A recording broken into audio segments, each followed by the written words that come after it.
The first shot came without warning, kicking up dust at Teresa Evans' feet as she stood frozen in the middle of Bitter Creek's dusty Main Street. The year was 1875, and Teresa had arrived in Wyoming Territory just yesterday, unprepared for the harsh realities that awaited her in this unforgiving land. "Get off the street, woman," a gruff voice barked, "unless you're aiming to catch a stray bullet from those drunken fools at the saloon." Teresa whirled around, her heart hammering in her chest, to find herself face to face with a tall, imposing figure astride a midnight black stallion. The man's face was partially obscured by the shadow of his wide-brimmed hat, but his piercing blue eyes cut through her like ice.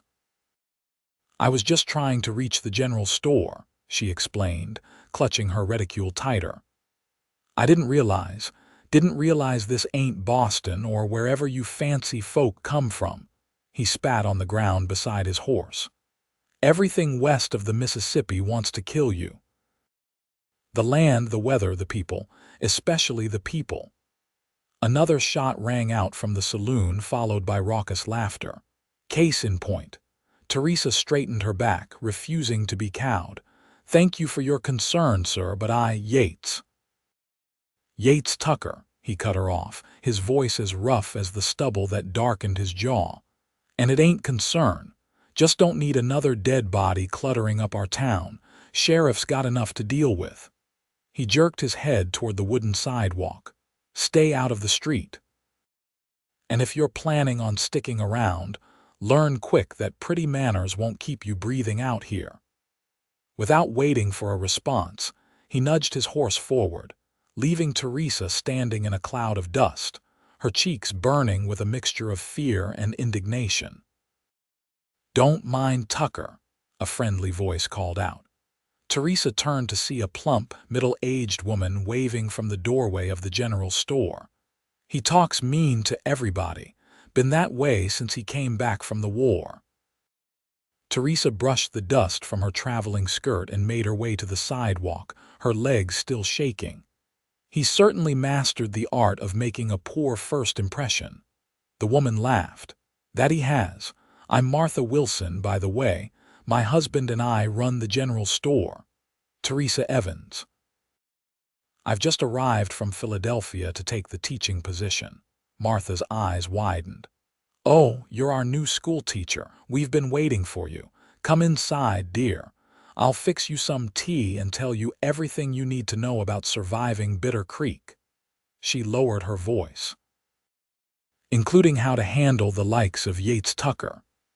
Inside the store, Martha bustled about, gathering supplies while Teresa sank gratefully into a chair by the pot-bellied stove. The shop was a marvel of organization, with shelves stocked with everything from dry goods to tools, fabric to ammunition. "Bitter Creek might seem rough around the edges," Martha explained, setting down a steaming cup of tea, "but we've got good folk here. Hard-working families who want better for their children. That's why everyone was so excited when the town council finally approved hiring a teacher." Teresa wrapped her cold fingers around the warm cup. "I confess, I'm beginning to wonder if I've made a terrible mistake coming here. That man, Mr. Tucker, he made it sound as though I'm likely to be shot before the week is out." Martha scoffed. "Yates Tucker sees the worst in everything, always has, at least since he returned. He was different before the war, they say." "They say? You didn't know him then?" "No, my family and I only settled here 6 years ago. Tucker was already the way he is now, running his ranch outside town, coming in only when necessary, scowling and snapping at anyone unfortunate enough to cross his path." Martha sat down across from Teresa. "But he's not all bad. When the Wilson boy went missing in that blizzard last winter, Tucker was the one who found him, brought him home across his saddle, half frozen but alive." Teresa sipped her tea thoughtfully. "So he's not entirely the ogre he pretends to be." "I wouldn't go that far," Martha chuckled. "But he's respected, if not well liked. He's fair in his business dealings, pays his hands decent wages, and keeps to himself mostly." She leaned forward, lowering her voice. "Some say he was engaged to a girl back east before the war. Story goes she married someone else while he was fighting, broke his heart. Others say he lost his entire family in the conflict. No one knows for sure because he doesn't talk about his past. Not ever." Teresa nodded, trying to picture the harsh man she'd encountered having his heart broken. It seemed impossible. Well, regardless of his personal tragedies, that's no excuse for treating strangers so rudely. "True enough," Martha agreed, "but out here being suspicious of strangers sometimes keeps you alive." She patted Teresa's hand. "Now let me show you to the schoolhouse. It's nothing fancy, but the town's put a lot of pride into getting it ready for you." The schoolhouse was a simple one-room building at the edge of town, freshly whitewashed with new glass in the windows. Inside, neat rows of desks faced a larger desk and blackboard. A small stove stood in one corner and bookshelves lined the back wall, though they stood mostly empty. "We collected what books we could," Martha explained. "Most families donated something. It's not much, but it's a start." Teresa walked slowly around the room, trailing her fingers across the desks. Despite her earlier misgivings, she felt a flutter of excitement. This was her classroom, her opportunity to make a difference. "It's perfect," she said softly. Martha beamed. "Your living quarters are through that door. Again, simple but comfortable. The town council made sure you'd have everything you need."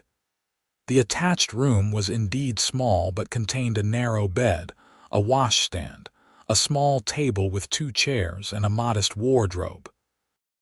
A braided rug covered part of the wooden floor, adding a touch of hominess. "Thank you," Teresa said, genuinely moved by the community's efforts. "I think I'm going to be very happy here." Martha smiled. "I hope so, dear. School starts on Monday. That gives you 3 days to settle in. Most of the children are eager to meet you. Some of the older boys might give you trouble at first, testing your resolve, but they'll come around." After Martha left, promising to send her husband over with Teresa's trunks, the new schoolteacher sat at her desk and tried to imagine the room filled with students. She'd taught for 2 years in Philadelphia before answering the advertisement for a teacher in Wyoming Territory. After her father's death and the discovery that his debts had left her nearly penniless, the position had seemed like Providence, a chance to start fresh in a place where no one knew her family's downfall. Now, though, she wondered if she'd been naive. The man she'd encountered, Yates Tucker, had made it clear that the West was no place for the unprepared. His cruel words had stung, but there was truth in them. She would need to adapt quickly. Teresa spent the next 3 days preparing her classroom, organizing her meager supplies, and meeting the families whose children would soon be her students. Everyone she met was welcoming, if sometimes rough around the edges. No one mentioned Yates Tucker, and she didn't ask, though she found herself scanning the street for his imposing figure whenever she ventured into town. On Sunday evening, as she put the finishing touches on her lesson plans for the following day, a sharp knock at the schoolhouse door startled her. She opened it to find a tall, lanky boy of about 16 standing on the step, hat in hand. "Evening, madam. I'm James Wilson. My ma sent me to ask if you'd like to join us for supper." Teresa smiled, recognizing Martha's son from her descriptions. "That's very kind of your mother." "I'd be delighted." As they walked toward town, James pointed out various landmarks: the blacksmith shop, the doctor's house, the small church where services had been held that morning. "And that there's Tucker's horse," he said, nodding toward a familiar black stallion hitched outside the saloon. "Mean as its master, that one. Bit my friend Caleb last month when he tried to pet it." Teresa's eyes lingered on the magnificent animal. Mr. Tucker doesn't strike me as the saloon type. James snorted. He ain't. Comes in Sundays to play poker with the sheriff and Doc Miller. Only socializing he does, far as anyone knows. He glanced at her curiously. You met him already, briefly, Teresa admitted. He was less than welcoming. That's Tucker, all right. Pa says he's got barbed wire for a tongue. James shrugged, but he's fair. Hired my cousin last spring, even though he'd had some trouble with the law. Said everyone deserves a second chance if they're willing to work hard. He grinned suddenly. Just don't expect him to be nice about it. Dinner at the Wilsons was a cheerful affair. Besides Martha, her husband George, and James, there were 2 younger children and Martha's sister visiting from Denver. The conversation flowed easily, with everyone offering Teresa advice about life in Bitter Creek. The winter will be your biggest challenge, George Wilson warned. Gets cold enough to freeze the whiskers off a buffalo.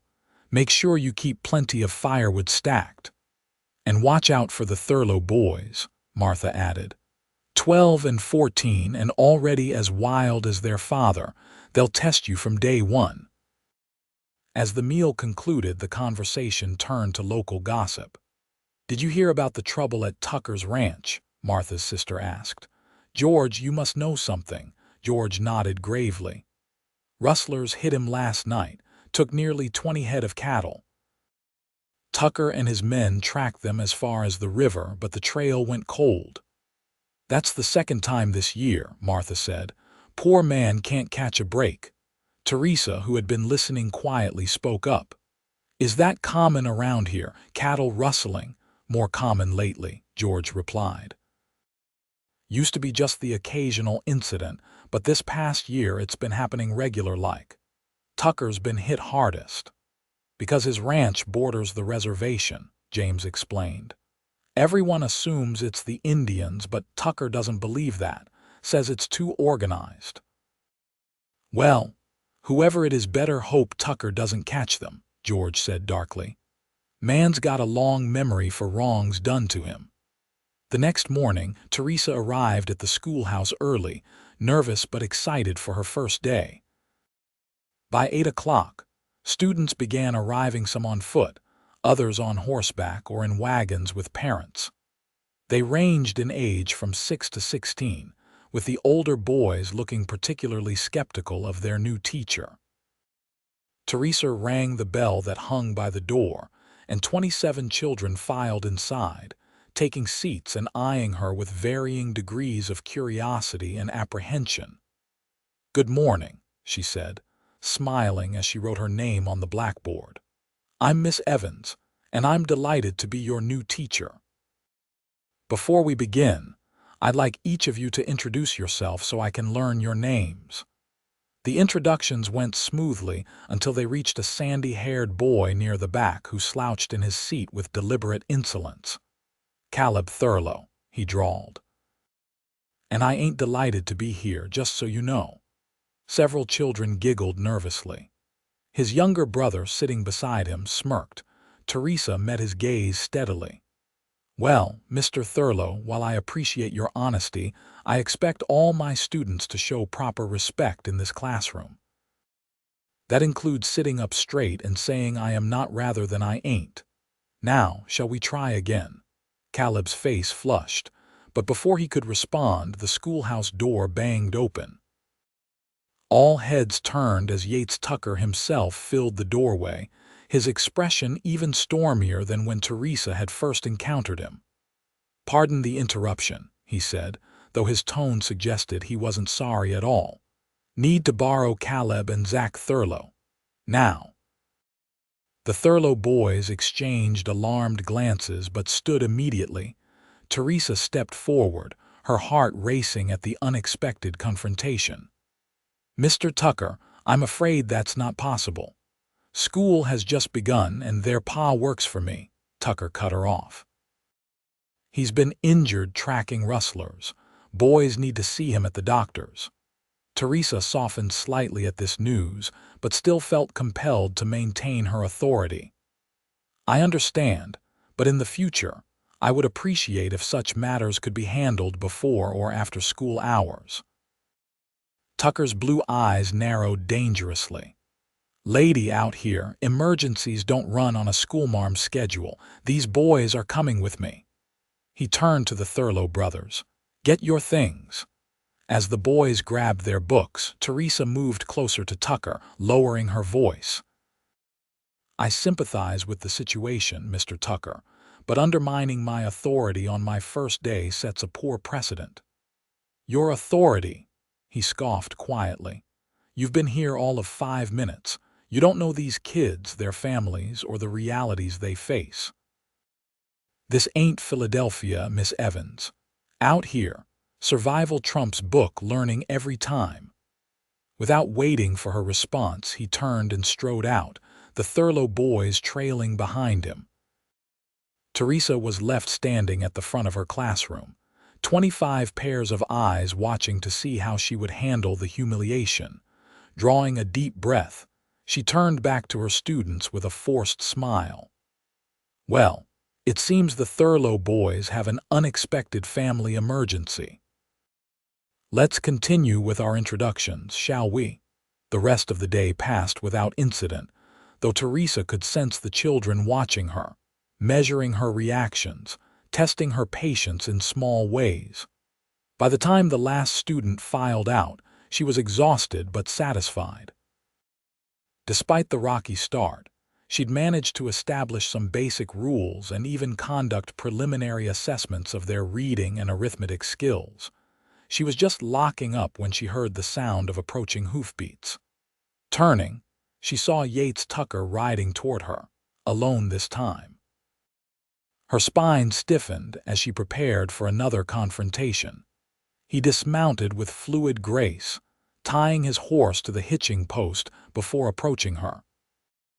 Up close, without the distraction of his earlier rudeness, she noticed details she'd missed before: the lines of fatigue around his eyes, the old scar that sliced through his left eyebrow, the way his right hand rested habitually near his holstered revolver.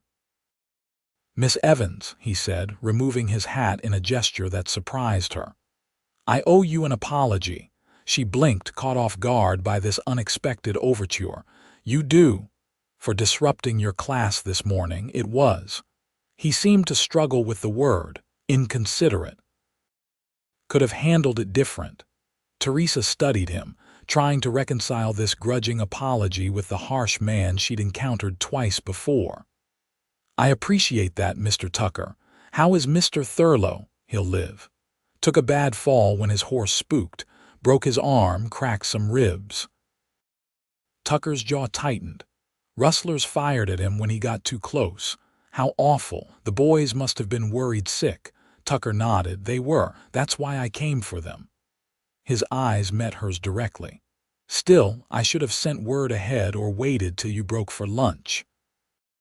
Teresa couldn't help but smile slightly at this concession. "Well, Mr. Tucker, it seems you do understand the concept of proper timing after all." A muscle in his cheek twitched, almost like a suppressed smile. "Don't push your luck, schoolmarm. I'm trying to be civil here." "So I see. It must be quite an effort for you." His eyes narrowed, but there was something different in his expression now, a glimmer of something that might have been reluctant respect. "The boys said you handled it well. Didn't make a fuss after we left." "I'm not in the habit of making fusses, Mr. Tucker. I simply expect a certain level of consideration, even in emergencies." He studied her for a long moment before nodding. "Fair enough." He turned to leave, then paused. "Word of advice, Miss Evans. The Thurlow boys will try you hard. Their pa's a good man, but their ma ran off with a traveling salesman 2 years back, left them wild." Teresa was touched by this unexpected concern. "Thank you for telling me. I'll keep that in mind." He put his hat back on, tugging the brim low. "Town's been waiting a long time for a teacher. Lot of folks hoping you'll stick." "Is that your way of saying you hope I'll stay, Mr. Tucker?" she asked, unable to resist teasing him a little. His expression closed off immediately. It's my way of saying don't let a rough start chase you away. These kids deserve better than that. He untied his horse and mounted in one smooth motion. Good day, Miss Evans. As he rode away, Teresa found herself smiling despite her lingering irritation. There was more to Yates Tucker than met the eye, it seemed. Much more. The next few weeks passed in a blur as Teresa settled into life in Bitter Creek. Her students, after testing her resolve in various ways, began to respond to her firm but fair approach. Even the Thurlow boys, though still occasionally disruptive, showed flashes of genuine interest in their studies. She saw Yates Tucker only in passing, a distant figure on horseback riding through town, a silhouette at the edge of a community gathering, a name mentioned in conversation. Yet somehow, he occupied more of her thoughts than was reasonable for such limited acquaintance. One Friday afternoon in October, as Teresa was dismissing her class, Martha Wilson appeared at the schoolhouse door. "Teresa, dear, I wonder if you might do me a tremendous favor," she said, twisting her apron between her hands. "The Ladies' Aid Society is sending supplies out to the Tucker Ranch tomorrow, food for his hands and bandages for the injured. One of his men was shot in another rustler incident, and they're short-handed. I was supposed to drive the wagon, but my sister's taken ill in Denver, and I must leave on tonight's stage." Teresa hesitated. "You want me to deliver supplies to Mr. Tucker's ranch, if you wouldn't mind. James can drive you, he knows the way. It's about 10 miles, but the road's decent." Martha gave her a pleading look. The poor man's lost nearly 40 head of cattle this month alone, and now with 2 injured hands. "Of course I'll go," Teresa said, though her stomach fluttered nervously at the prospect. "What time should I be ready?" "8 tomorrow morning, and thank you. I knew I could count on you." That night, Teresa found herself fretting over what to wear for the journey. It was foolish, she knew. Yates Tucker had made it clear he had little interest in her beyond basic civility. Yet she couldn't deny the strange pull she felt toward the taciturn rancher, a mixture of curiosity, irritation, and something else she wasn't ready to name. The morning dawned clear and cool, with the promise of a beautiful autumn day. Teresa dressed in her most practical skirt and a warm jacket, her hair neatly pinned beneath a simple hat. James Wilson was waiting with the wagon when she emerged from the schoolhouse, a rifle resting across his knees. "Just a precaution, madam," he explained, seeing her eyebrows rise. Pa insisted, with all the trouble lately. The journey took just under 2 hours. As they crested a final hill, Teresa caught her first glimpse of the Tucker Ranch sprawled across a vast valley. A large 2-story house dominated the property, surrounded by various outbuildings, corrals, and a bunkhouse. In the distance, cattle grazed on the rolling grasslands. "Impressive, ain't it?" James said proudly, as though he had some personal stake in the ranch's success. "Tucker's got one of the biggest spreads in the territory. Started with nothing after the war, they say. Built it all himself." As they approached the main house, Teresa saw activity in the yard, men moving between buildings, horses being saddled, a wagon being loaded. Yates Tucker himself stood on the porch, deep in conversation with a gray-haired man in a sheriff's badge. When the wagon pulled into the yard, Tucker looked up, his expression shifting from surprise to something unreadable as he recognized Teresa. He said something to the sheriff, then strode toward them as James brought the wagon to a halt. "Wilson, Miss Evans." Tucker nodded to each of them. "This is unexpected. Mrs. Wilson had to leave town suddenly," Teresa explained, suddenly feeling awkward. "Her sister is ill. She asked us to deliver the supplies from the Ladies' Aid Society." Tucker's gaze swept over the loaded wagon, his jaw tightening slightly. "Charity," he muttered, almost to himself. Teresa felt a flash of indignation. It's not charity, Mr. Tucker. It's neighbors helping neighbors. I was led to believe that was the way of things out here. His eyes snapped back to hers, intense and unreadable. After a moment, he gave a curt nod. Appreciate the delivery. My foreman will show you where to unload. He turned to call over his shoulder. Martinez. Help the Wilson boy with the wagon. A lean, dark-haired man appeared from the direction of the bunkhouse, limping slightly. Patron. Tucker turned back to Teresa. If you'll excuse me, Miss Evans, I have business to attend to with Sheriff Davis. Before she could respond, he was already walking away. Teresa stared after him, frustration and disappointment mingling uncomfortably in her chest. What had she expected? That he would welcome her with open arms, invite her in for tea. Don't take it personal, madam, Martinez said quietly, seeming to read her expression. Boss is just wound tight with all the trouble lately. Another 10 head missing this morning. I'm sorry to hear that, Teresa said sincerely. It must be very difficult. Martinez nodded, then directed James where to move the wagon. As the young man drove toward the storage shed, the foreman offered Teresa his arm. Perhaps you'd like to rest a bit on the porch while they unload. It's a long ride from town. Teresa hesitated, glancing toward where Tucker still stood in intense conversation with the sheriff. I wouldn't want to intrude. No intrusion. Besides, it ain't right to send you back without at least offering some refreshment.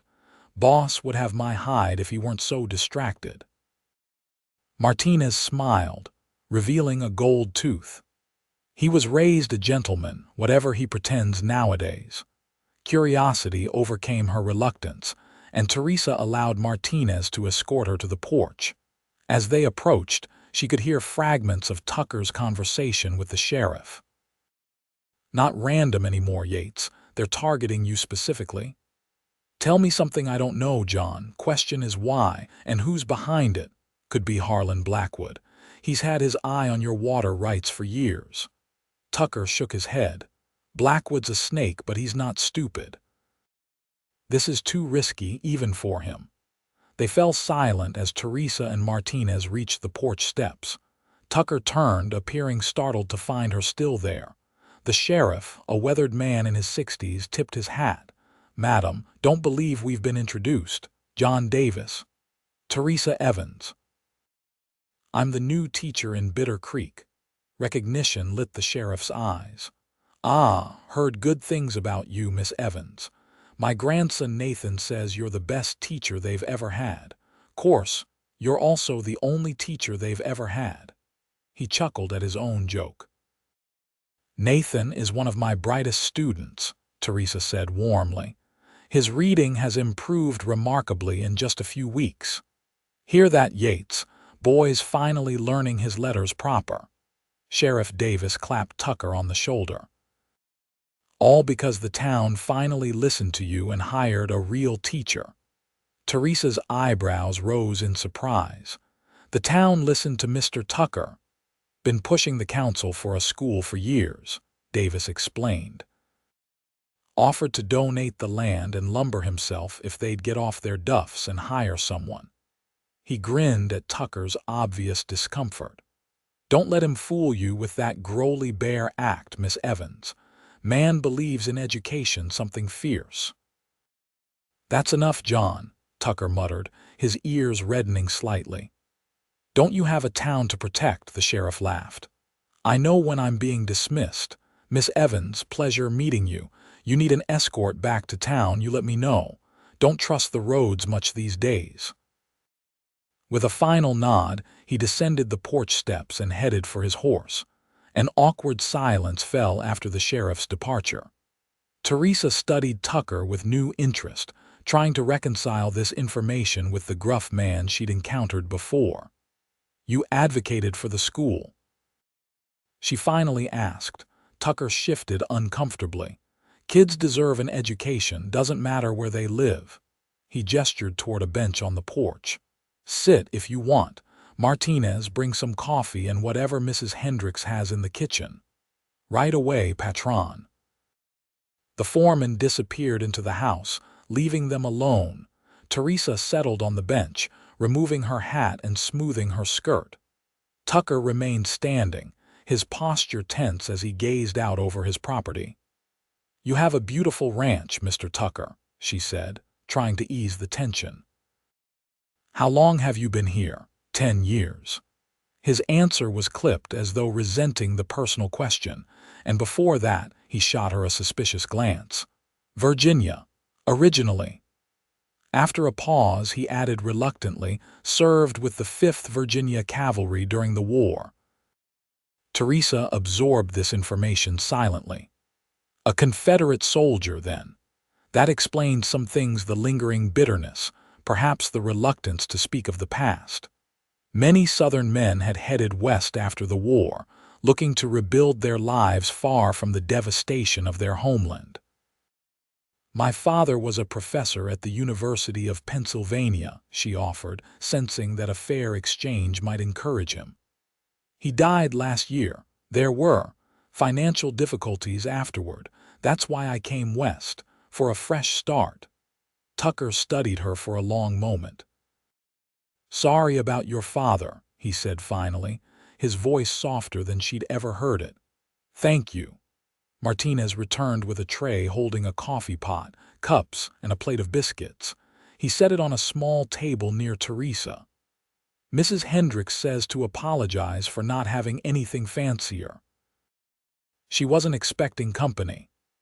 "This is lovely, thank you," Teresa assured him.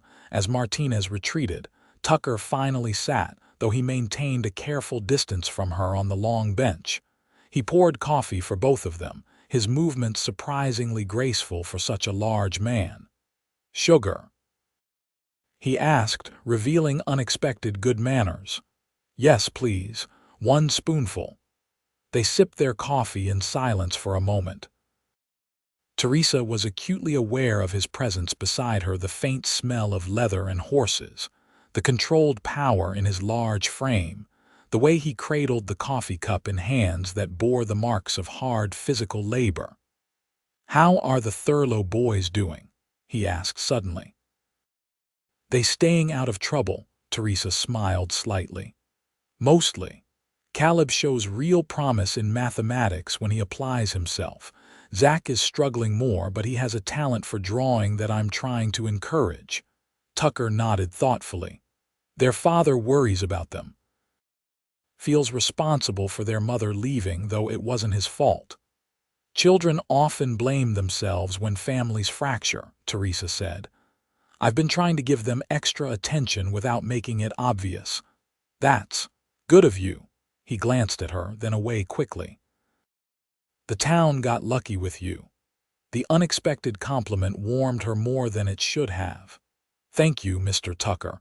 Coming from you, I suspect that's high praise indeed."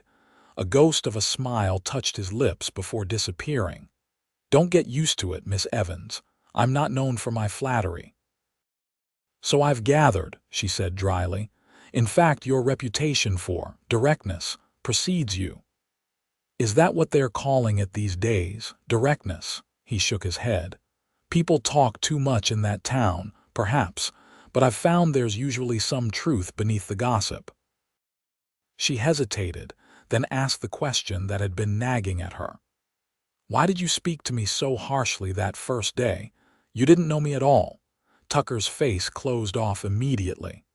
"Saw a greenhorn standing in the middle of the street during a saloon brawl. Figured you needed a wake-up call before you got yourself killed." "And do you offer such wake-up calls to everyone you meet? Or was I specially selected for your wisdom?" His eyes narrowed at her sarcasm. "You got a sharp tongue behind those proper manners, schoolmarm." "When necessary," she agreed. "I've found it occasionally useful when dealing with particularly stubborn men." To her surprise, Tucker laughed a short, rusty sound as though he didn't use it often. "I bet you have at that." His expression softened almost imperceptibly. "You're not what I expected, Miss Evans." "Neither are you, Mr. Tucker." she replied honestly. They shared a look that lasted a heartbeat too long before he broke it, standing abruptly. Better check on that unloading. Wilson boy might need help. As he strode toward the storage shed where James and several ranch hands were transferring supplies, Teresa released a breath she hadn't realized she was holding. Something had shifted between them in those few minutes of conversation, a small crack in the wall Tucker had built around himself, a glimpse of the man behind the harsh exterior. She remained on the porch, finishing her coffee and watching the activity in the yard. Tucker moved with authority among his men, his instructions brief but clear, his manner gruff but not unkind. Once, she saw him stop beside a young ranch hand who was struggling with a heavy crate, take a moment to demonstrate a better lifting technique, then clap the boy on the shoulder with what appeared to be a word of encouragement. When the unloading was complete, Tucker returned to the porch. "Everything's taken care of. My men and I appreciate the supplies." He hesitated, then added, "and the thought behind them." Teresa smiled, recognizing this as an apology for his earlier comment about charity. "I'll pass that along to the Ladies' Aid Society. You and Wilson should start back soon if you want to reach town before dark." Tucker's tone was businesslike again, but lacking its earlier edge. "The roads aren't safe after sundown these days." "Yes, the sheriff mentioned that." Teresa stood, gathering her hat. "Mr. Tucker, if you don't mind my asking, these rustlers, do you have any idea who they might be?" His expression darkened. "Someone who knows my operation." "They hit when my men are spread thin, take just enough cattle that we don't notice right away, avoid the usual routes where we'd set patrols." He shook his head. "It's personal, but I'm damned if I know why." "No enemies you can think of." Tucker's laugh was harsh. "Miss Evans, a man doesn't build something from nothing in this territory without making enemies. Question is, which one hates me enough to risk getting shot for the privilege of ruining me slowly?" "Surely it won't come to that," she said, disturbed by the grim picture he painted. The sheriff seemed competent. "John's a good man, but he's one man, and he's getting old." Tucker sighed, running a hand through his hair, a gesture that somehow made him seem younger, more vulnerable. "Don't worry about it, not your concern." But it was her concern, Teresa realized with surprise. In just a few weeks, Bitter Creek had become her home, its people her people. And despite his prickly exterior, Yates Tucker was part of that community, an important part, if what the sheriff had said about the school was true. "Mr. Tucker," she said impulsively, "would you allow me to lend you some books for your evenings? I brought quite a collection with me from Philadelphia, and they're just sitting unused most of the time." He stared at her as if she'd suggested something scandalous. "Books?" "Yes, you know, bound pages with words printed on them." She smiled to soften the tease. "You do read, I assume, given your support for education." A muscle ticked in his jaw. "Been a while. Not much time for reading when you're trying to keep a ranch afloat." "All the more reason to make time," she insisted. "A good book can transport you far from your troubles, even if only for an hour before sleep." Tucker regarded her with an unreadable expression. "You're a persistent woman, Miss Evans." "I'm a teacher, Mr. Tucker." "Persistence is a professional requirement." She met his gaze steadily. "Well, will you allow me to select something for you? I promise to choose carefully based on your particular temperament." After a long moment he nodded, a reluctant half-smile tugging at one corner of his mouth. "Fine. But nothing too fancy, and no poetry." "I wouldn't dream of it," she assured him, unreasonably pleased by this small victory. "I'll send a package with James next time he makes a delivery." James appeared then, announcing that the wagon was ready. Tucker escorted Teresa down the porch steps, offering his arm with a natural courtesy that belied his rough manner. As he handed her up to the wagon seat, Their eyes met briefly. "Safe journey, Miss Evans." "Thank you for the coffee, Mr. Tucker, and the conversation." As James turned the wagon toward town, Teresa glanced back to find Tucker still standing where they'd left him, watching them depart. He raised a hand in a brief salute before turning away, his tall figure silhouetted against the autumn sky. "Mr. Tucker seemed almost civil," James remarked as they rattled down the long drive. "For him, anyway," Teresa smiled to herself. "Yes, almost." The following Monday, Teresa selected a book from her personal collection to send to Tucker. After careful consideration, she chose The Last of the Mohicans by James Fenimore Cooper, an adventure story set against the backdrop of the French and Indian War, with themes of honor, loyalty, and the clash between civilization and wilderness that she thought might resonate with him. Inside the front cover, she inscribed, "Mr. Tucker, for your evening hours. The frontier has changed, but the courage of those who tame it remains the same. T. Evans." She wrapped the book carefully in brown paper and string, then gave it to James Wilson to deliver on his next trip to the Tucker Ranch. For the next several days, she found herself wondering if he had received it, if he was reading it, if he appreciated her choice, or considered it a waste of his time. A week passed with no acknowledgement. Teresa told herself she shouldn't be disappointed. The man had a ranch to run and rustlers to catch. He hardly had time to write thank-you notes for borrowed books. Then, one Friday afternoon as she was closing up the schoolhouse, she heard the now familiar sound of hoofbeats approaching. Her heart quickened as she turned to see Yates Tucker dismounting from his black stallion. He carried a small package wrapped in paper similar to the one she had sent. "Miss Evans," he greeted her, removing his hat. "Got a moment, of course, Mr. Tucker. Would you like to come inside?" She gestured toward the schoolhouse door. He hesitated, then nodded, following her into the classroom. Teresa was acutely aware of how he seemed to fill the space with his presence, making the room feel suddenly smaller. He stood awkwardly by her desk, turning his hat in his hands. "I wanted to return your book," he said, placing the package on her desk. "And thank you, I enjoyed it." Teresa smiled, genuinely pleased. "I'm glad. Cooper can be a bit verbose at times, but his stories are compelling." "Read it straight through 2 nights running," Tucker admitted. "Reminded me of stories my grandfather used to tell about the early days in Virginia. Different wilderness, same challenges." "Did you have a favorite character?" she asked, curious about what had resonated with him. He considered the question seriously. "Hawkeye. Man of principle who finds himself between 2 worlds, belonging to neither completely." He shrugged self-consciously. "Just good storytelling." "It is," she agreed. "And Hawkeye is a compelling character, a man shaped by his environment but not defined by it." Tucker gave her an assessing look as though surprised by her insight. "Exactly." He cleared his throat. "Anyway, I brought you something in return, sort of."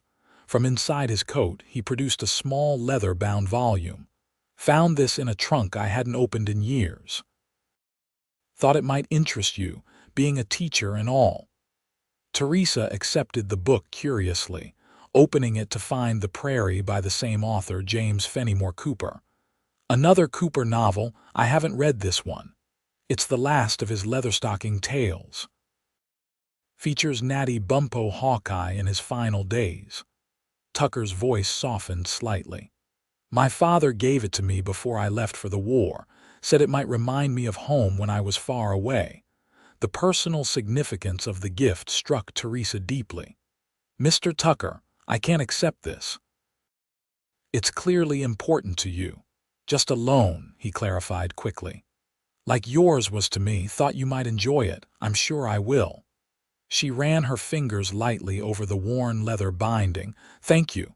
I'll take good care of it." An awkward silence fell between them. Tucker shifted his weight, glancing around the classroom. Place looks good. Kids seem to be learning. They are. Even the Thurlow boys have been making progress. Caleb actually volunteered to solve a mathematics problem yesterday. Tucker's expression warmed slightly. Good. Boy's smart when he applies himself. Yes, he just needs to believe that himself. Teresa hesitated, then asked, "How are things at the ranch? Any more trouble?" His face clouded immediately. "Been quiet for a week. Too quiet, like they're planning something bigger." He shook his head. "Sorry. Shouldn't burden you with that." "It's not a burden to show concern for a friend," she said carefully. He looked startled at the word, then something in his expression softened almost imperceptibly. "Friend, is it?" The corner of his mouth twitched. "Don't recall agreeing to that, schoolmarm." "I don't recall asking for your agreement, Mr. Tucker," she replied with a smile. "Some things are simply decided unilaterally." He laughed then, a genuine laugh that transformed his face, erasing years of hardness and revealing glimpses of a younger, less guarded man. "You're a force of nature, Teresa Evans." It was the first time he'd used her first name, and the sound of it in his deep voice sent an unexpected warmth through her. Before she could respond, the schoolhouse door burst open and James Wilson rushed in, breathless. "Miss Evans, Mr. Tucker." Fire at the livery stable, the whole town's turning out. Tucker was already moving, jamming his hat back on his head. "Anyone inside? Horses?" "Don't know, sir. Just saw the smoke from our store and came running to get help." "Let's go." Tucker strode toward the door, then paused, looking back at Teresa. "Stay here. It's safer." "No," she said firmly, already reaching for her shawl. "I'm coming. I can help with the bucket line or tend to injuries." He looked like he wanted to argue but merely nodded curtly. "Stay back from the flames. And do as you're told if it gets dangerous." They hurried toward town, where black smoke was already billowing into the late afternoon sky. The livery stable at the edge of Main Street was engulfed in flames, with townspeople forming a bucket line from the water trough to the burning building. The blacksmith and several other men were frantically trying to lead terrified horses from the inferno. Without hesitation, Tucker sprinted toward the stable, shouting orders as he went. "Get those horses to the corral behind the general store. Davis, take 5 men and wet down the surrounding buildings. We can't let this spread. Wilson, find Doc Miller. We'll need him."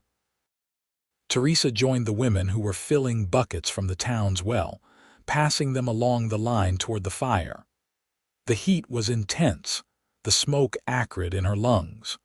All around her, people shouted and coughed and worked with desperate energy to save what they could.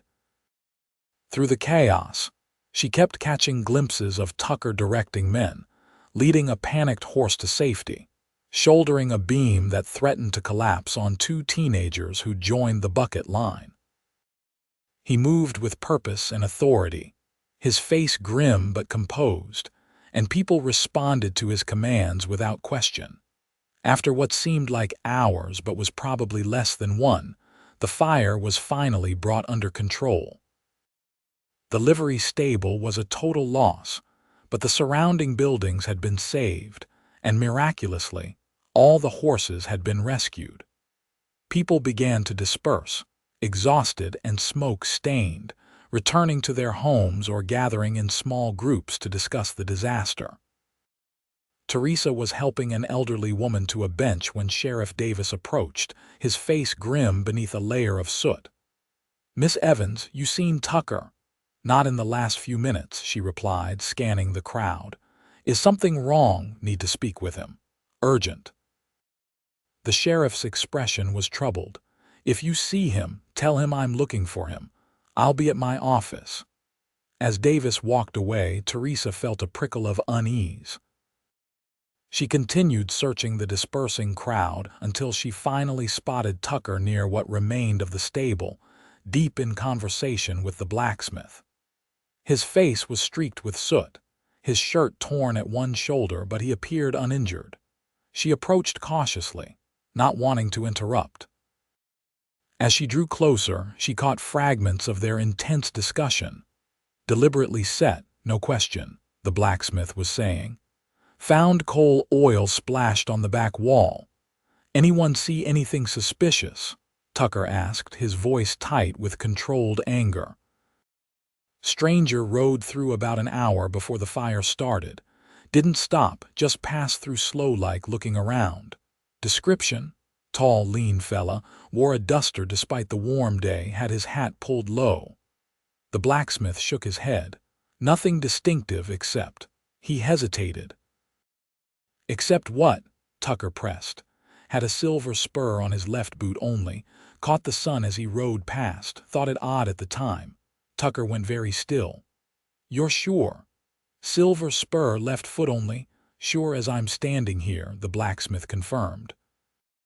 Tucker's expression hardened into something so cold it sent a shiver down Teresa's spine. "I need to find Davis," he muttered, more to himself than to the blacksmith. "This changes everything."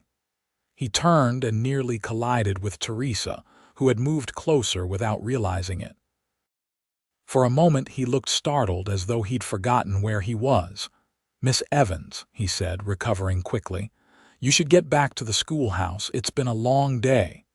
"Sheriff Davis is looking for you," she told him. "He said it's urgent. He'll be at his office." Tucker nodded, his expression grim. "Thank you." He hesitated, then added more gently, "You did good work today. Town's lucky to have you." Before she could respond, he strode away toward the sheriff's office, his long legs eating up the distance. Teresa watched him go, the unease in her chest growing stronger. Something had changed when the blacksmith mentioned the silver spur, something significant that had turned Tucker's controlled concern into cold fury. That night, Teresa couldn't sleep. She lay in her narrow bed in the room adjoining the schoolhouse, listening to the occasional sounds of activity from town people still dealing with the aftermath of the fire. She assumed. Her mind kept returning to Tucker's face when he heard about the stranger with the silver spur. The way his expression had shifted from anger to something deeper and more dangerous. Just after midnight, she heard hoofbeats approaching the schoolhouse, multiple riders moving at speed. She rose quickly, pulling on a robe over her nightgown and lighting a lamp before moving to the window. In the pale moonlight, she could make out several mounted figures stopping near the schoolhouse. One dismounted and approached her door. Heart pounding, she grabbed the small revolver she kept in her dresser drawer, a gift from her father who had insisted she learn to use it before coming west, and moved to the door. "Who's there?" she called through the wood. "It's Yates Tucker, Miss Evans. Need to speak with you. It's important." Relief flooded her, followed quickly by concern. She opened the door to find Tucker standing there, his expression grim in the lamplight. Behind him, she could see Sheriff Davis and 3 other men on horseback. "What's happened?" she asked, tightening her robe around her. Tucker's eyes swept over her, seeming to confirm she was unharmed before focusing on her face. "Need to ask you something. That book I returned to you today, did you look inside it? Was there anything tucked between the pages?" The strange question caught her off guard. "No, I haven't opened it since you gave it to me. It's on my desk." She gestured toward the classroom. "Why, what's going on?" Tucker brushed past her into the schoolhouse, striding directly to her desk. He found the book and began quickly but carefully flipping through the pages as though searching for something. "Yates," Sheriff Davis called from outside. "Anything?" "Nothing," Tucker responded, his voice tight with frustration. He turned back to Teresa. "You're sure you didn't remove anything from the book? A paper, a map, anything?" "I'm positive," she said, increasingly alarmed. "Mr. Tucker, please tell me what's happening." He ran a hand through his hair, a gesture she now recognized as a sign of agitation. "The fire today wasn't an accident. It was a diversion." "A diversion for what? While everyone was fighting the fire, someone broke into my house." His jaw tightened. "They didn't take much, some cash, a pocket watch that belonged to my father, things I wouldn't miss right away." "But why would they want your book?" Teresa asked, confused. Tucker exchanged a look with Sheriff Davis, who had dismounted and now stood in the doorway. After a moment, the sheriff nodded slightly, as though giving permission. "Because there might have been something hidden in it," Tucker explained. "Something valuable, something that could explain why my ranch has been targeted." "I don't understand." Tucker sighed heavily. "The man who set the fire, the one with the silver spur, I know him, or knew him. Name's Ezra Caldwell. We served together in the war." His expression darkened. "Last time I saw him was in '65, right after Appomattox. He was heading west, said he had a score to settle." "And you think he's behind the rustling, the fire?" Teresa asked. "I'm certain of it now. The silver spur is his signature. Always wore just the one, said it reminded him of what he was owed." Tucker's voice was tight with controlled anger. "What I don't understand is why now, after all these years, and what's he looking for?" Sheriff Davis stepped forward. "Miss Evans, we believe Caldwell might have been searching for a map or document, something he thinks Yates has that could lead to, well, to something valuable." "Gold," Tucker said bluntly. "In the last days of the war, our unit intercepted a Union shipment. Gold meant for paying troops, about $30,000 worth. In the chaos after surrender, it disappeared." His eyes met Teresa's, challenging her to judge him. "I had nothing to do with it. Neither did most of the men, but a few Caldwell among them, they took it. Supposedly hid it somewhere out west." "And he thinks you know where it is?" Teresa asked, trying to make sense of the story. "He thinks I have a map. The book, it was carried by one of the men involved. I took it from his personal effects after he died at Sailor's Creek, just days before the surrender. Never looked inside it, just kept it as a memento of a friend." Tucker shook his head. "Now Caldwell's convinced the map is hidden in its pages or binding." "But there's no map," Teresa said. "No. At least I never found one." Tucker closed the book carefully. "I'm sorry to have disturbed you, Miss Evans. We needed to check." "What will you do now?" she asked, wrapping her arms around herself against the night chill. "Find Caldwell before he does more damage," Tucker said grimly. "He won't stop. If he thinks the map is missing from the book, he might believe you have it." A chill that had nothing to do with the temperature ran down Teresa's spine. "You think I could be in danger?" "I think it's best if you don't stay here alone for a few days," Sheriff Davis interjected. "Mrs. Wilson has offered to put you up in town until we resolve this situation." "I have school to teach," Teresa protested. "School can wait," Tucker said firmly. "This is your safety we're talking about." Something in his tone made her look at him more closely. Despite his outward composure, she could see genuine concern in his eyes, perhaps even fear. For her, "All right," she agreed quietly. "I'll pack a few things." "I'll wait," Tucker said. When both the sheriff and Teresa looked surprised, he added gruffly, "Just to make sure you get to the Wilsons safely." The sheriff nodded. "Rest of us will continue the search. Caldwell can't have gone far." He touched his hat brim. "Miss Evans, sorry about all this. We'll sort it out quick as we can." As the sheriff and his men rode away, Teresa retreated to her room to dress and pack. Her mind raced with questions and concerns. A Confederate treasure, a vengeful former soldier. It seemed like something from one of her novels, not real life in Bitter Creek.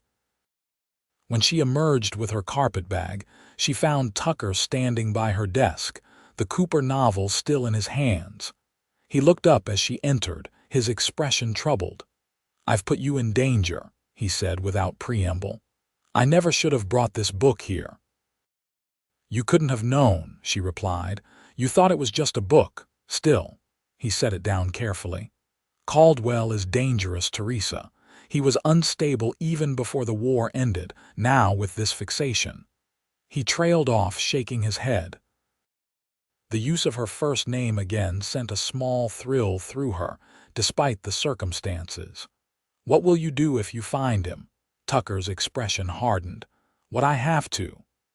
The implications of that simple statement hung in the air between them. Teresa studied him, trying to reconcile the different facets of the man before her, the harsh stranger who had first warned her off the street, the reluctant reader who had shared his precious book with her, and now this grim-faced hunter prepared to confront an old enemy. "I'm ready," she said softly, deciding not to press the issue. Tucker nodded, taking her carpetbag and offering his arm. As they stepped outside, Teresa was surprised to see that he had brought a small wagon rather than just his horse. "Borrowed it from the general store," he explained, helping her up to the seat. "Didn't think you'd want to ride double on Jupiter at this hour." The consideration touched her. "Thank you." The short journey to the Wilson home passed mostly in silence. Tucker seemed preoccupied, his eyes constantly scanning the dark streets, one hand resting near his holstered revolver. Teresa found herself watching his profile in the moonlight, noting the tension in his jaw, the alertness in his posture. "You're staring, Miss Evans," he said without looking at her, a hint of amusement softening his voice. Caught, she felt her cheeks warm. "I was just wondering what you were like before the war." The question seemed to surprise him. For a long moment he didn't answer, and she thought he might not. Then softly he said, "Different, younger. Believed in things, had plans." He shrugged. "War changes a man." "What plans?" she asked gently. Tucker glanced at her, then back at the road. "Was studying law at the University of Virginia when the war broke out. Thought I'd follow my father's footsteps, become a judge someday." His laugh was short, without humor. "Seems like someone else's life now." Teresa absorbed this revelation silently. It explained so much: his vocabulary, his unexpected support for education, the natural authority he commanded. Beneath the rough exterior of the rancher was the educated son of a judge, a young man whose future had been derailed by war. "It's not too late, you know," she said carefully, "to believe in things again." Tucker's hands tightened on the reins. "Some things, maybe," he conceded, his voice low, "but not the same things, not the same way." They arrived at the Wilson home before she could respond. Martha Wilson, in her nightcap and robe, was waiting at the door. Tucker helped Teresa down from the wagon, then handed her the carpetbag. "Sheriff will post men around town," he told her. "Stay close to the Wilson home for now. No wandering off alone." "What about you?" she asked. "Where will you be?" "Helping with the search." His expression was resolute. "The sooner we find Caldwell, the sooner this ends." Teresa laid a hand on his arm, feeling the tension in his muscles. "Be careful, Yates." The use of his first name visibly startled him. For a heartbeat, he stared at her, something unreadable flashing in his eyes. Then slowly, his expression softened in a way she'd never seen before. "I will," he promised, his voice gentler than she'd ever heard it. He hesitated, then added, "Teresa." The way he said her name, soft, almost reverent, sent a shiver through her that had nothing to do with fear. They stood there for a long moment, neither moving, something unspoken passing between them. Finally, Martha cleared her throat from the doorway. "Miss Evans, I've got your room all ready." The spell broken, Tucker stepped back. "Good night, Miss Evans, Mrs. Wilson." With a tip of his hat, he returned to the wagon and drove away into the darkness. Martha ushered Teresa inside, clucking sympathetically. "Such a terrible business. The sheriff explained everything. You poor dear, what a fright you must have had." Teresa allowed herself to be led to a small but comfortable bedroom, her mind still on Tucker, on Yates, and the way he had looked at her when she spoke his name. Something had changed between them tonight, something significant. She just hoped they would have the chance to discover what it meant. The next 3 days passed in a state of anxious waiting. Teresa was permitted to return to the schoolhouse during daylight hours to teach, but only with James Wilson as an escort, and she spent her nights at the Wilson home. Sheriff Davis or one of his deputies checked in regularly, but there was no sign of Ezra Caldwell or his accomplices. Yates Tucker, however, was conspicuously absent.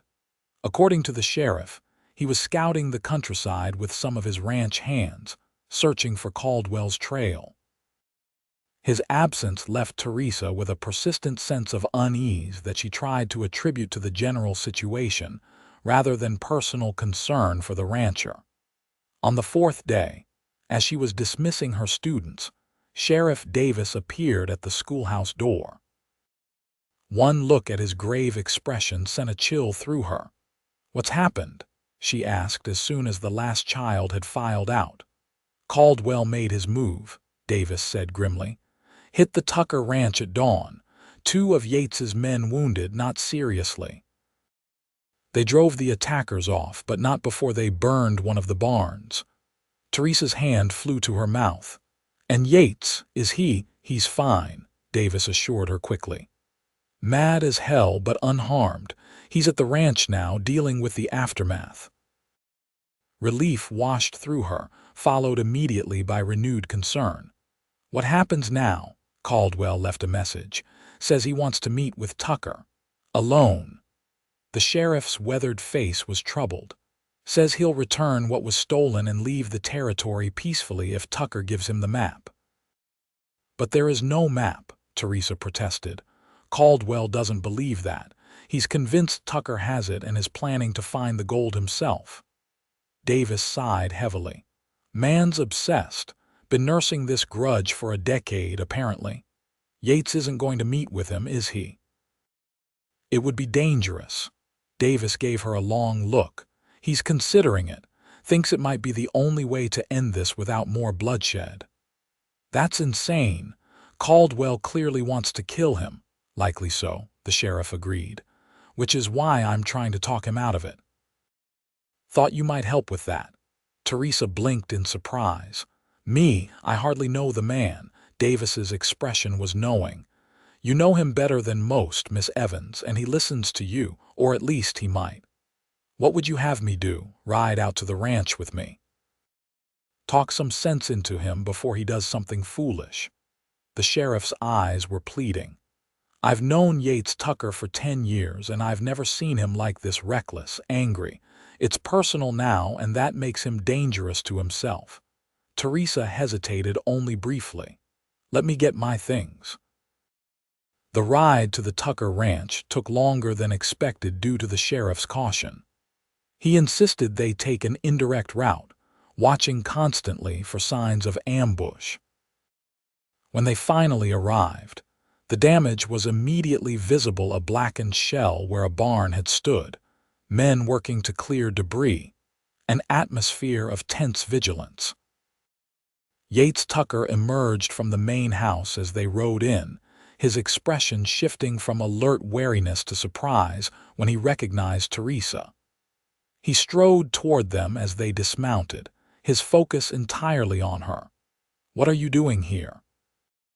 he demanded, though his harsh tone was belied by the concern in his eyes. "It's not safe."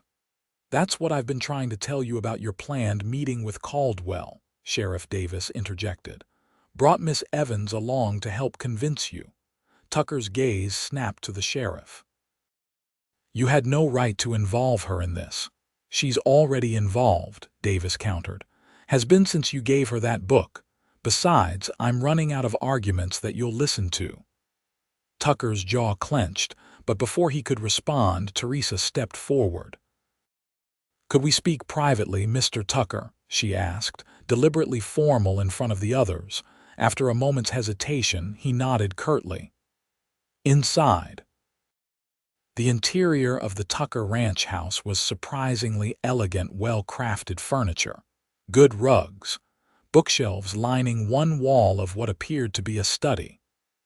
Teresa noted these details automatically as Yates led her into the room and closed the door behind them. "You shouldn't be here," he said immediately, his voice low and intense. "Caldwell could return at any time." "Neither should you," she countered.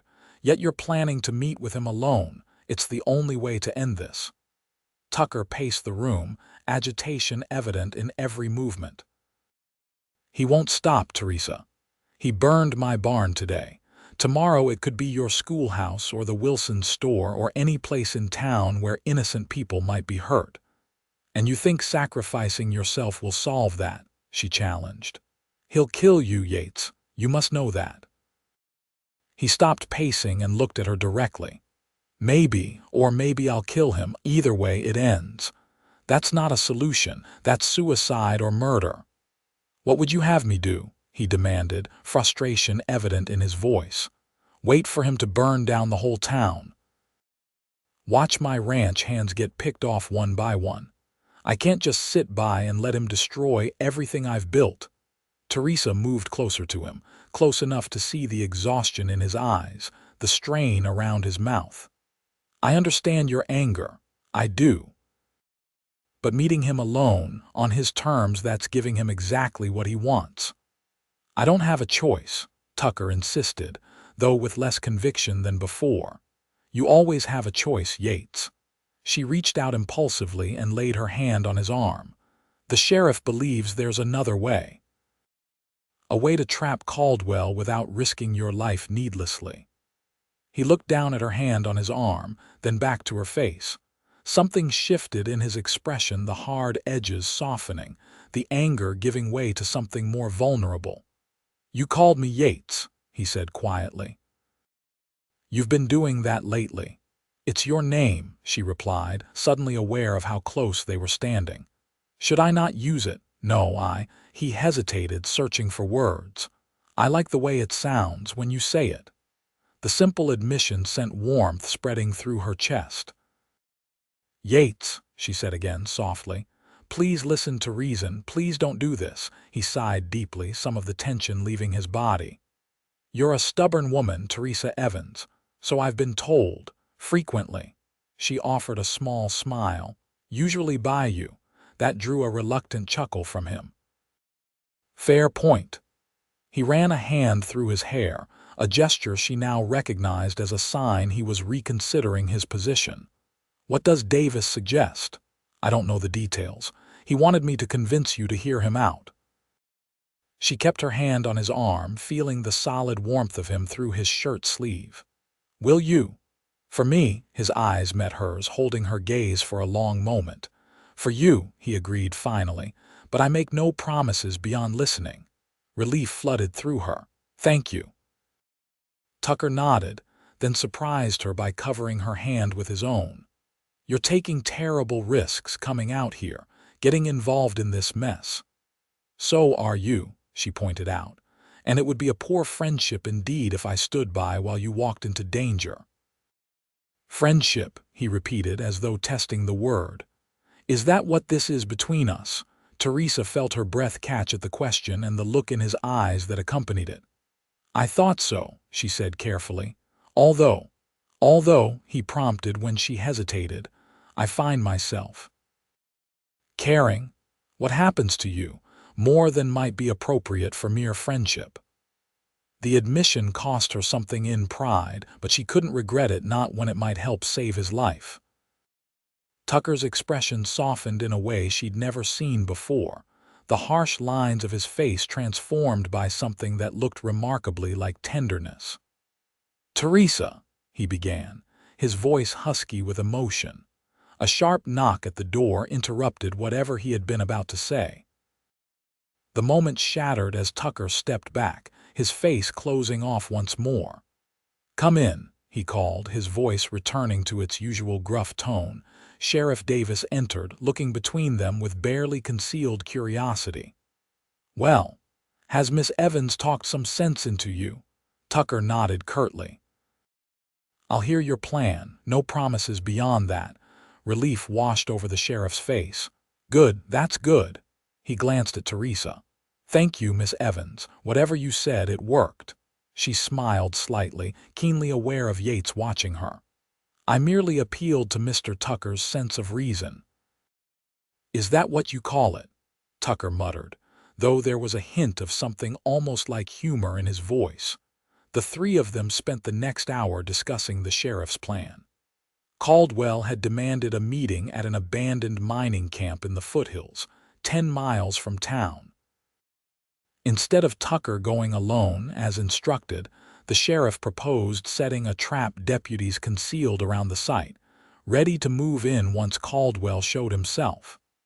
"The risk is he spots the trap and doesn't show," Davis explained, "or that he brings more men than we expect." "He'll come alone," Tucker said with certainty. "This is personal for him. He'll want to face me man to man. Even so, it's dangerous," the sheriff cautioned. "You'll be exposed until we can move in." Tucker's expression was grim but resolved. "I can handle myself for a few minutes." Throughout the discussion, Teresa remained silent, listening intently. She knew her presence was unusual, a schoolteacher involved in planning what amounted to a military operation, but neither man suggested she leave. Occasionally, she caught Yates glancing at her, his expression unreadable. When the details were finalized, Davis stood to leave. "I'll gather my men. Meeting set for noon tomorrow. We should be in position by dawn." Tucker nodded. "I'll be ready." As the sheriff headed for the door, he paused. "Miss Evans, you ready to head back to town?" Teresa hesitated, looking at Yates. "Actually, Sheriff, I thought I might stay a bit longer. Mr. Tucker promised to show me his library, and I'd like to select some books for the schoolhouse." The excuse sounded thin even to her own ears, but she wasn't ready to leave not with so much left unsaid between them. Davis looked skeptical but shrugged. "All right. Martinez can escort you back when you're ready. Just be sure you're in town before dark." With a final nod to Tucker, he departed. Alone again, Teresa and Yates stood in awkward silence. The intensity of their earlier conversation hung between them, unresolved. "There is no library tour, is there?" Tucker finally asked, a hint of amusement in his voice. Teresa smiled sheepishly. "Not specifically, no.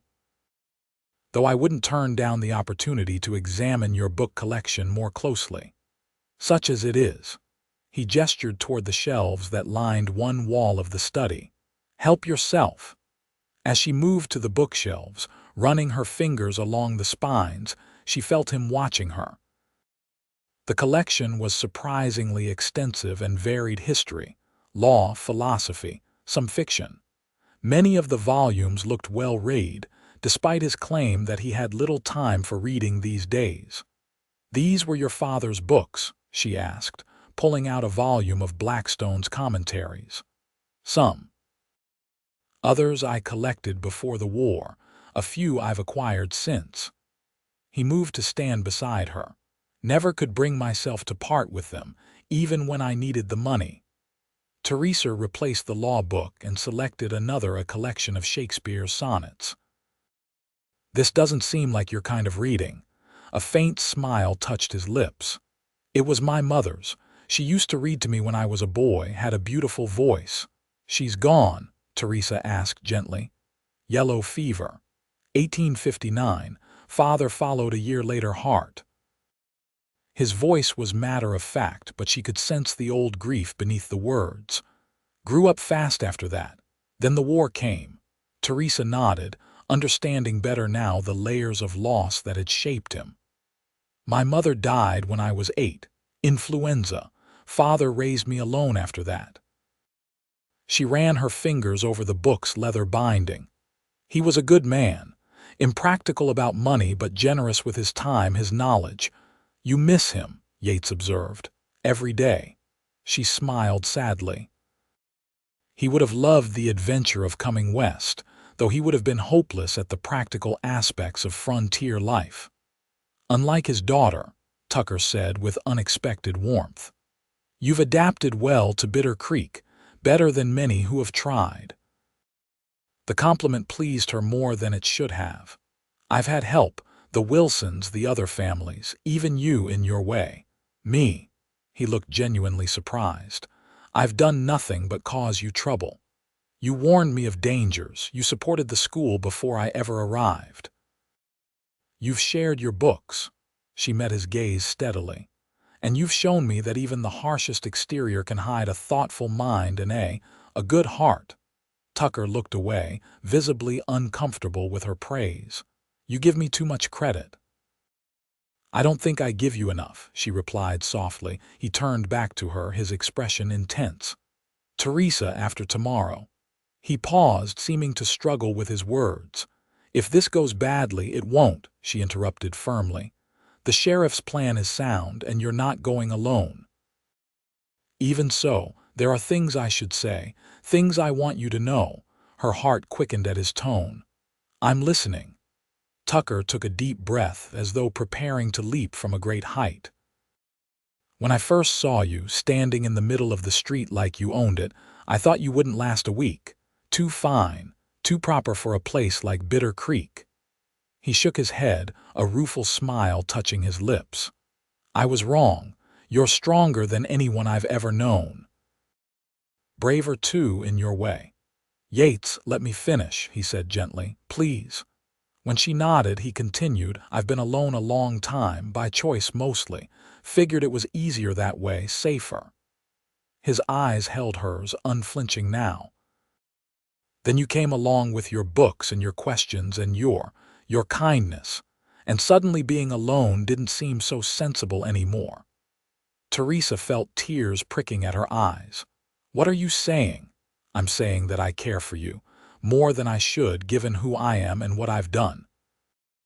More than is probably wise for either of us." His voice was rough with emotion.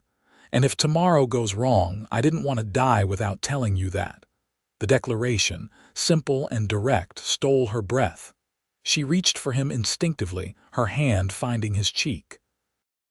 "Yates Tucker," she said, her voice trembling slightly, "if you think you can make a speech like that and then go get yourself killed, you are sorely mistaken." A smile, a real smile that transformed his face, broke through his serious expression. "Is that right?" "Absolutely. I expect you to return safely so we can properly discuss what happens next." She tried to sound stern, but her voice betrayed her with a slight quaver. "Yes, madam," he murmured, leaning into her touch. His hand came up to cover hers, warm and calloused. "Wouldn't dream of disappointing you." The tension between them shifted, deepened. Teresa was acutely aware of how close they stood, of the warmth radiating from him, of the way his eyes had darkened as they focused on her lips. "Yates," she whispered, hardly aware she'd spoken. He leaned forward slowly, giving her every chance to pull away. When she didn't, his lips met hers in a kiss that was gentle at first, then deepened as she responded. His arms encircled her, drawing her closer, and hers went around his neck as the kiss continued, communicating without words all the emotions that had been building between them. When they finally broke apart, both breathing unevenly, Yates rested his forehead against hers. "Been wanting to do that since you stood up to me in the schoolhouse," he admitted. "Really? Even then?" she asked, surprised. "Even then, maybe especially then." He smiled slightly. "You were magnificent, fearless, made me feel like a fool." Teresa laughed softly. "You were a bit foolish, storming in and disrupting my class that way." "I was," he agreed readily. "Used to getting my way. Nobody stood up to me much before you came along." "Well, someone needed to," she teased, then sobered. "Yates, tomorrow will be fine," he finished for her. "Sheriff's plan is solid. We'll catch Caldwell, end this threat." His arms tightened around her. "And then, if you're willing, I'd like to court you properly. No more rustlers, no missing gold, no urgent midnight visits, just us, getting to know each other." The simple, earnest proposal touched her deeply. "I would like that very much." For a moment they simply held each other, savoring this newfound understanding. Then, reluctantly, Yates stepped back. "It's getting late. I should have Martinez take you back to town." Teresa nodded, though part of her wished desperately to stay. "Will I see you before tomorrow's meeting?" "Probably not. I'll be with the sheriff making final preparations." He took her hand, raised it to his lips. "But I'll find you after, I promise." She nodded, trying to ignore the fear that clutched at her heart. "Be careful tomorrow, Yates, please." "I will." His eyes held hers, serious but determined. "I have something to come back for now." Teresa returned to town with Martinez as her escort, her mind and heart full of the day's revelations. Yates Tucker cared for her, wanted to court her. The gruff, difficult man who had warned her off the street her first day in Bitter Creek had just kissed her as though she were precious beyond words. And tomorrow, he would face a dangerous man with a decade-old grudge. Sleep was elusive that night. She tossed and turned in the Wilsons' guest room, her thoughts alternating between the memory of Yates's kiss and fear for what he would face at noon. When dawn finally broke, she rose, exhausted but determined to face the day with courage. Martha Wilson, sensing her distress, tried to distract her with chores and conversation, but Teresa's mind remained fixed on the abandoned mining camp in the foothills where Yates would soon confront his enemy. As noon approached, she found herself unable to stay indoors.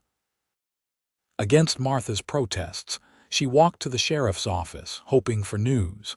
The deputy on duty knew nothing or claimed not to, but his sympathetic expression told her he understood her concern.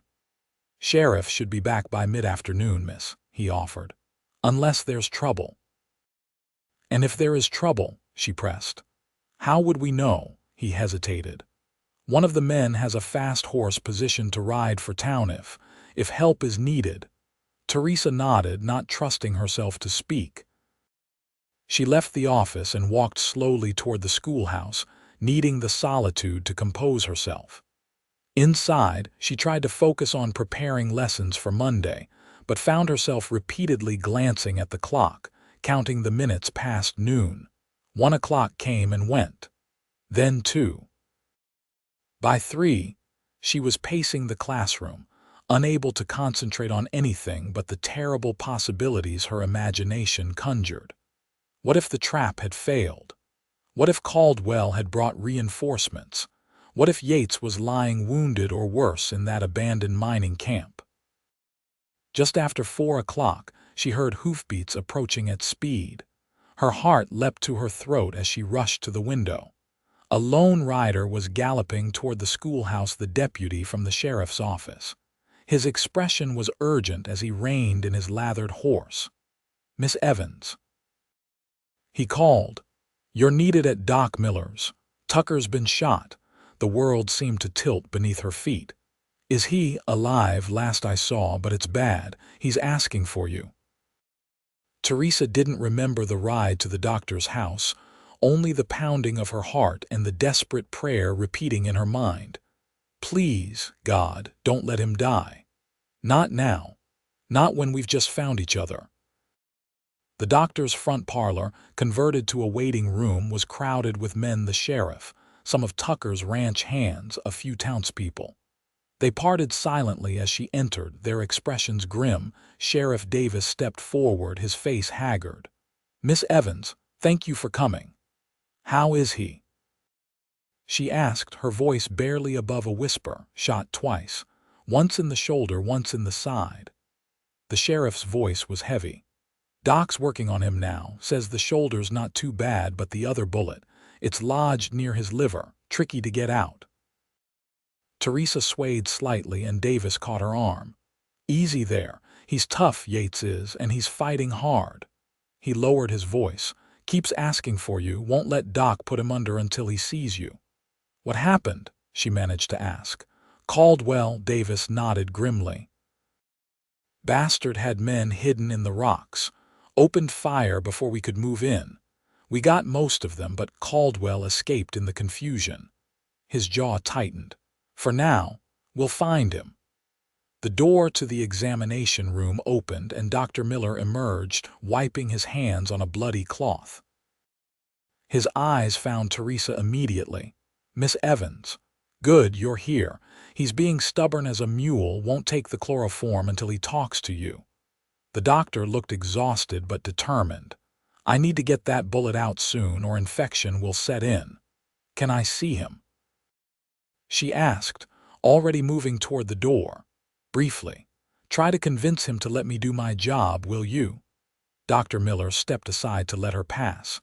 The examination room was small and brightly lit with oil lamps. Yates lay on the table, his shirt cut away, blood-soaked bandages covering his left shoulder and right side.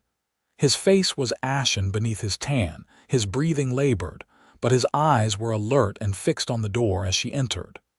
"Teresa," he breathed, relief evident in his voice. "You came."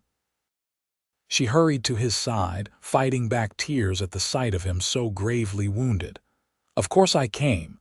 You promised me a proper courtship, remember? I'm holding you to that." A ghost of a smile touched his pale lips. "Might have to. Delay that a bit." "Only a bit," she insisted, taking his hand in hers. It was cold and she chafed it gently between her own. "Dr. Miller needs to remove the bullet, Yates. You have to let him." "I will. Just needed to see you first, tell you." He paused, grimacing with pain. "Caldwell got away." "He'll come after you, the book." "Don't worry about that now," she soothed. "The sheriff has men watching the Wilson house and the schoolhouse too. I'll be safe." He didn't look convinced. "Be careful, promise me." "I promise. Now, will you please let the doctor help you?" Tucker nodded weakly. "Stay while he puts me under." The simple request, so unlike his usual self-sufficiency, broke her heart. "Of course, I'll be right here." Dr. Miller returned, chloroform and mask in hand. "Ready, Tucker?" "Ready," Yates confirmed, his eyes never leaving Teresa's face. "Teresa, if I don't—" "Don't you dare," she interrupted fiercely.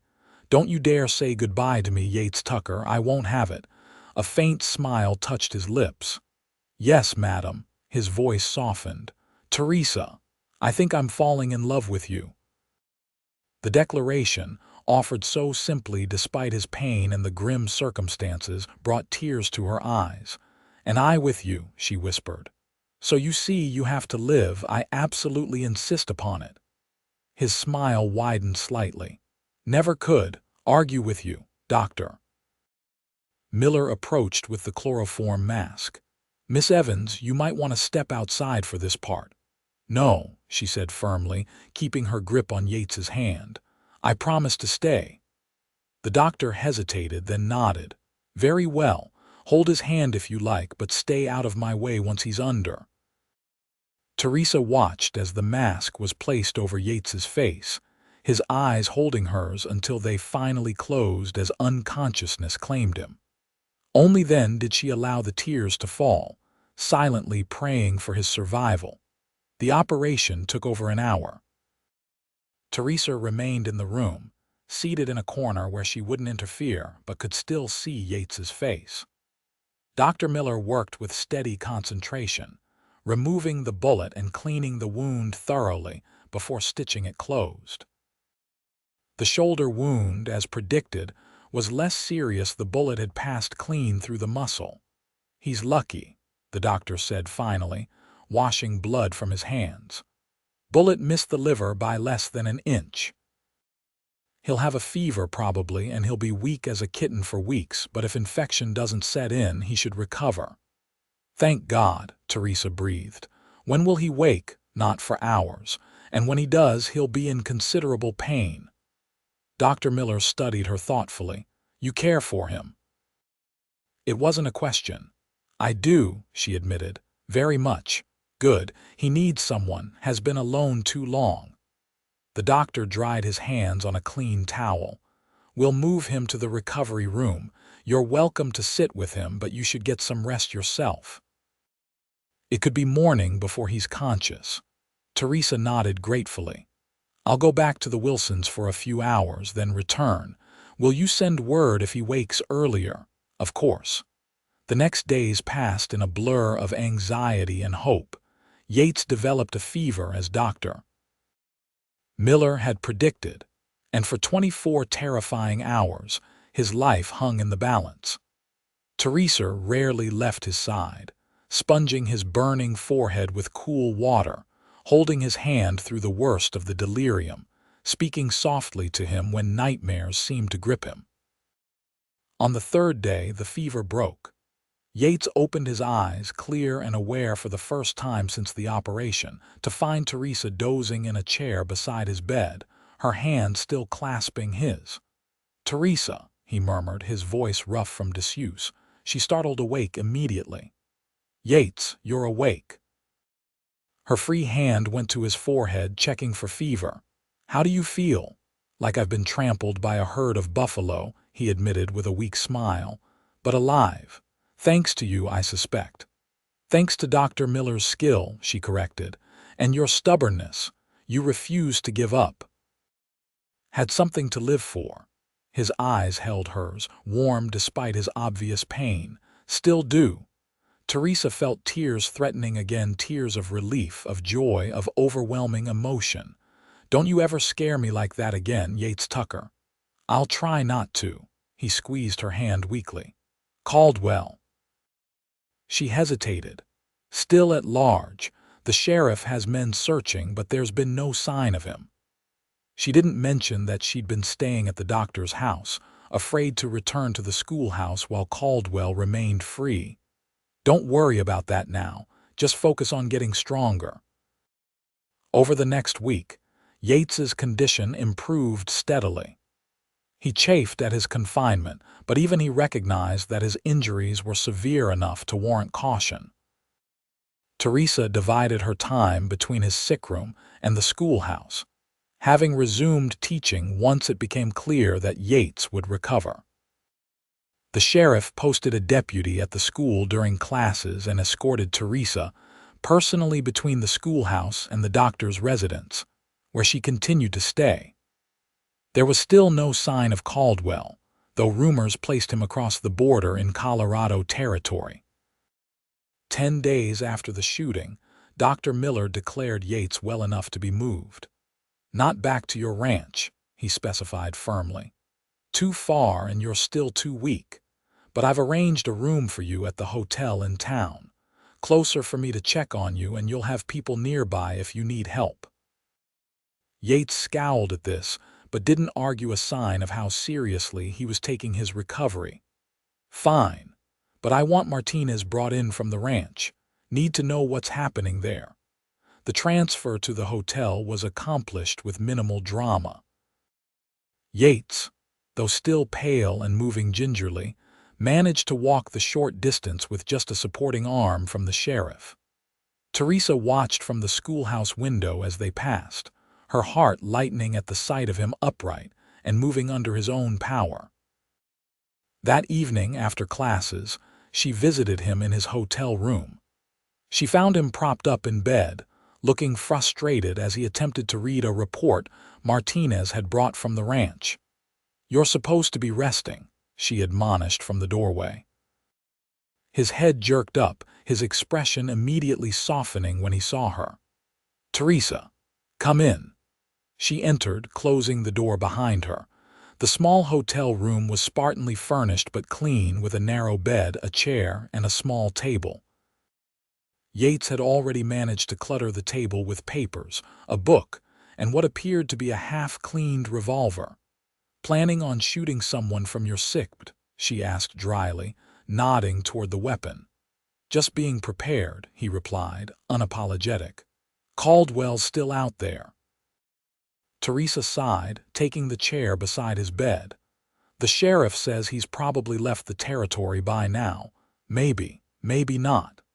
Yates set aside the papers he'd been reading. "How was school today?" She allowed the change of subject, recognizing his need to focus on normal matters. "Good. The Thurlow boys asked about you. They seemed genuinely concerned." "Decent kids underneath it all," he said with a slight smile. "Just needed someone to believe in them, like you did." "Like we both did," she corrected gently. Your faith in them matters too, Yates, more than you know." He looked away, seemingly embarrassed by the praise. "Martinez says the ranch is running smoothly. They've started rebuilding the barn. That's good news." She studied his face, noting the lines of fatigue and pain he was trying to hide. "You need to rest, Yates. The ranch won't fall apart without you for a few weeks." "Few weeks," he protested. "Doc Miller said I could ride by next weekend if the wounds are healing well." "Doctor Miller said you might be able to travel by wagon to the ranch next weekend if you don't overexert yourself before then," she corrected firmly. "Which means resting now." Yates grumbled but set aside the remaining papers. "You're as bad as the doctor." "Worse," she assured him with a smile. "I have no medical ethics preventing me from tying you to that bed if necessary." His eyebrows rose, a hint of mischief entering his expression. "That's a provocative statement from a schoolteacher." Teresa felt her cheeks warm. "You know what I meant." "Did I?" he teased, then relented. "Fine. I'll rest. But only if you stay and read to me for a while. There's a book in the drawer there." She opened the bedside table drawer to find The Prairie, the Cooper novel he had lent her. "You brought this from the ranch?" asked Martinez to fetch it. "Thought we might enjoy it together." There was a touch of uncertainty in his voice, as though he feared she might find the suggestion silly. "I'd like that very much," she said softly, opening the book to the first chapter. She began to read, her clear voice filling the small room as the tale of the aged Natty Bumppo on the Great Plains unfolded. After about an hour, she noticed Yates's eyelids drooping despite his evident interest in the story. She marked their place and closed the book. "That's enough for tonight. You need sleep."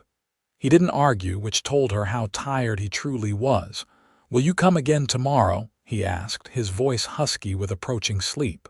"Of course." She rose and, after a moment's hesitation, leaned down to place a gentle kiss on his forehead. "Sleep well, Yates."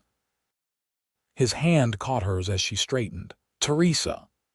He tugged her closer until their faces were mere inches apart. "Thank you for everything." "No thanks necessary," she whispered. "Necessary or not, you have them." His blue eyes, intense despite his fatigue, held hers. "Along with my heart if you still want it." Teresa felt her own heart swell with emotion. "I do," she said simply. "Very much." He smiled, a real smile that transformed his face, erasing years of hardness. "Good." He pulled her closer still and kissed her, a gentle but thorough kiss that left her breathless. "Something to dream about," he murmured as they parted. "For both of us," she agreed, reluctantly straightening. "Good night, Yates." "Good night, Teresa." The pattern of days established itself comfortably. Teresa taught during school hours, then spent her evenings with Yates, reading aloud from The Prairie or simply talking. Sometimes Martinez or Sheriff Davis would join them, bringing news from the ranch or updates on the search for Caldwell, but often they were alone, learning each other's stories, discovering shared interests and spirited differences of opinion. Yates's recovery progressed steadily. By the end of the week, he was walking short distances unassisted, though his wounds still pained him if he moved too quickly. Dr. Miller pronounced himself cautiously satisfied and agreed that Yates could return to his ranch the following weekend, provided you continue to behave yourself and follow my instructions. The night before Yates was to leave town, Teresa found him sitting on the hotel's small porch, watching the sunset. He stood as she approached, moving more easily than he had even 2 days before. "You look better," she observed, taking the chair he offered beside his own. "Almost like your old self." "Feel better," he agreed. "Ready to get back to my own place." He glanced at her. "Though there are aspects of town life I've come to appreciate." The warmth in his eyes left no doubt as to his meaning. Teresa smiled, a pleasant flutter in her stomach. I imagine the ranch will seem very quiet after all the visitors you've had here. Too quiet, maybe." He hesitated, then continued carefully, "I was wondering if you might consider visiting, once I'm settled back in, perhaps on a Saturday. Martinez could bring you out and return you to town before dark." "I'd like that," she said, touched by the formal way he extended the invitation, as though they were just beginning their acquaintance, rather than having spent nearly every evening together for the past week. "Good." He looked relieved, then thoughtful. "Been thinking about what happens after I'm back at the ranch, how this us would work." "And," she prompted when he fell silent, "it's 10 miles between the ranch and town, not an insignificant distance." He frowned slightly. "I don't like the idea of you traveling that road alone, especially with Caldwell still at large. Escorts can be arranged," she pointed out, "as they have been while you've been recuperating." "For how long, though? Sheriff can't spare deputies indefinitely. Martinez has duties at the ranch."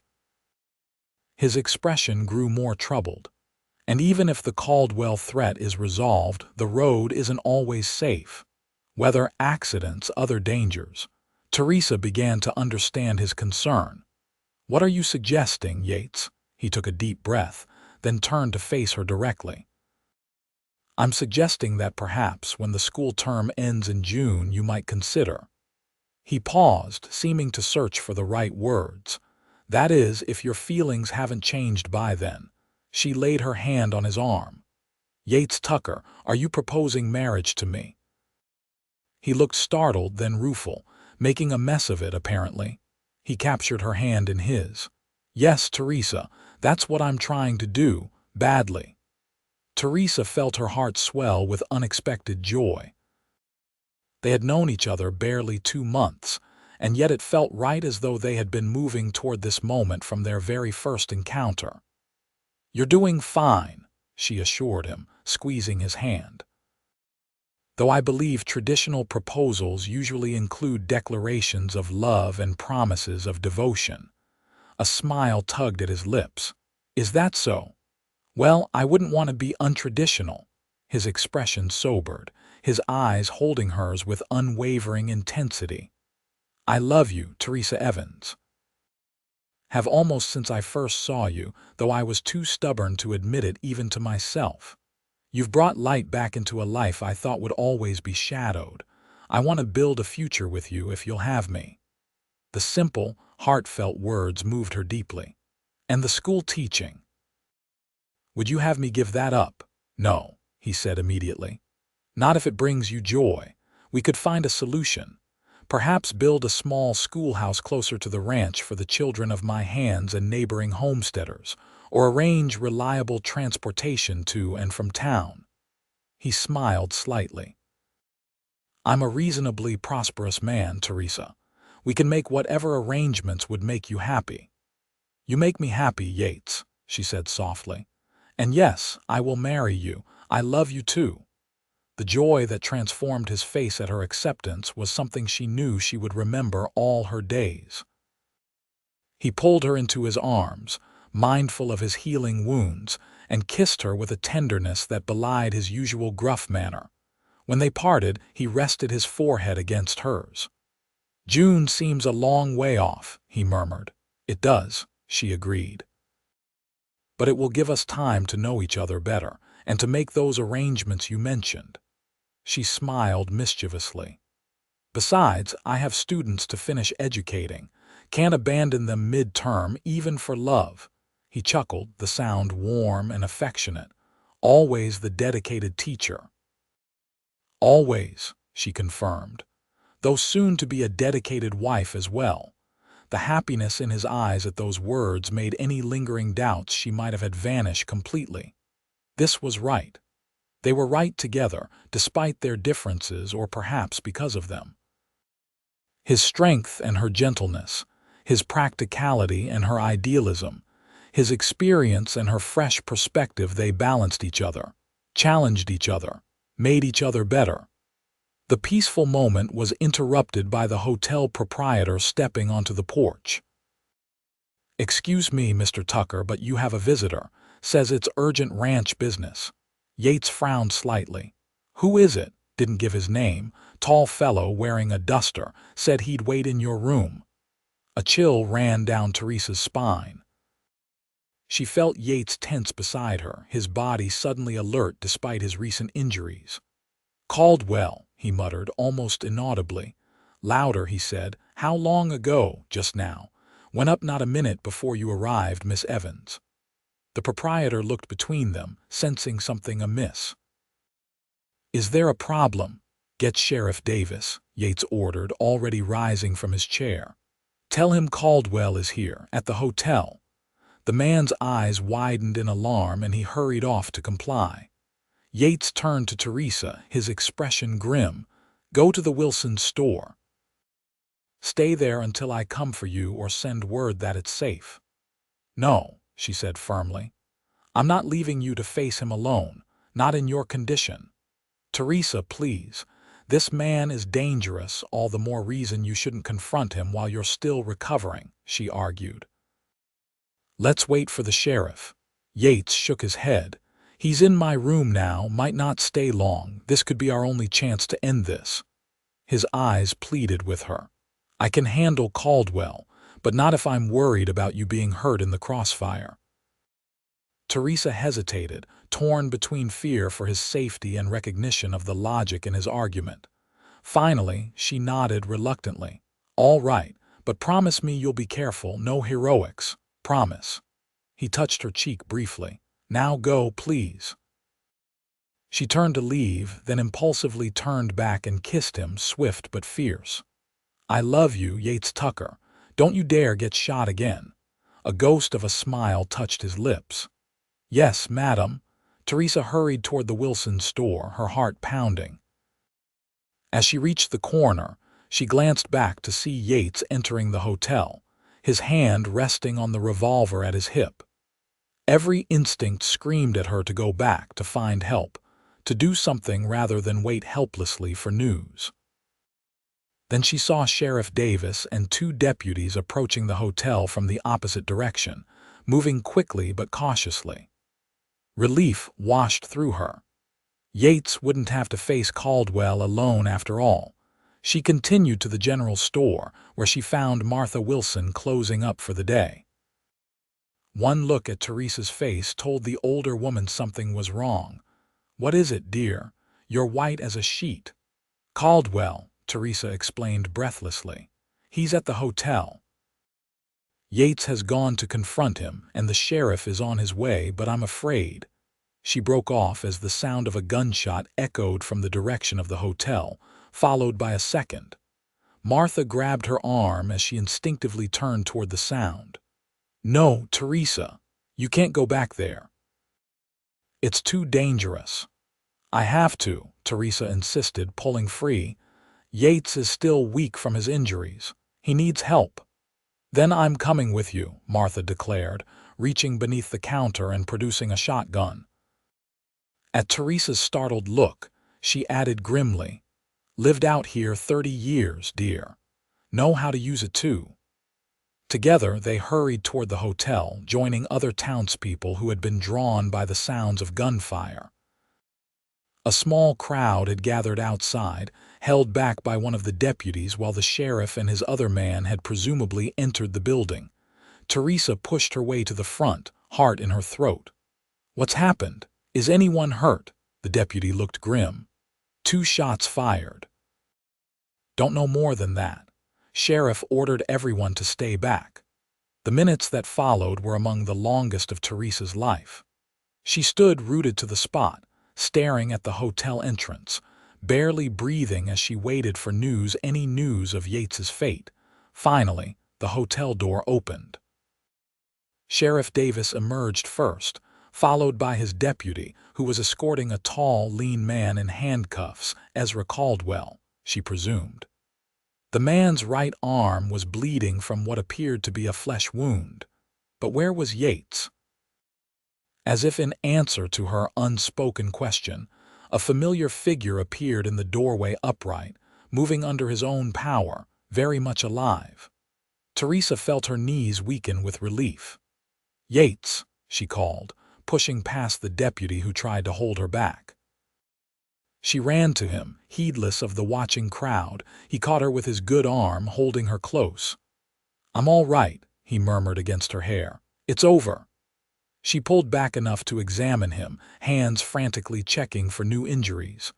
"The shot's first one was Caldwell's," he explained. "Missed me, hit the wall.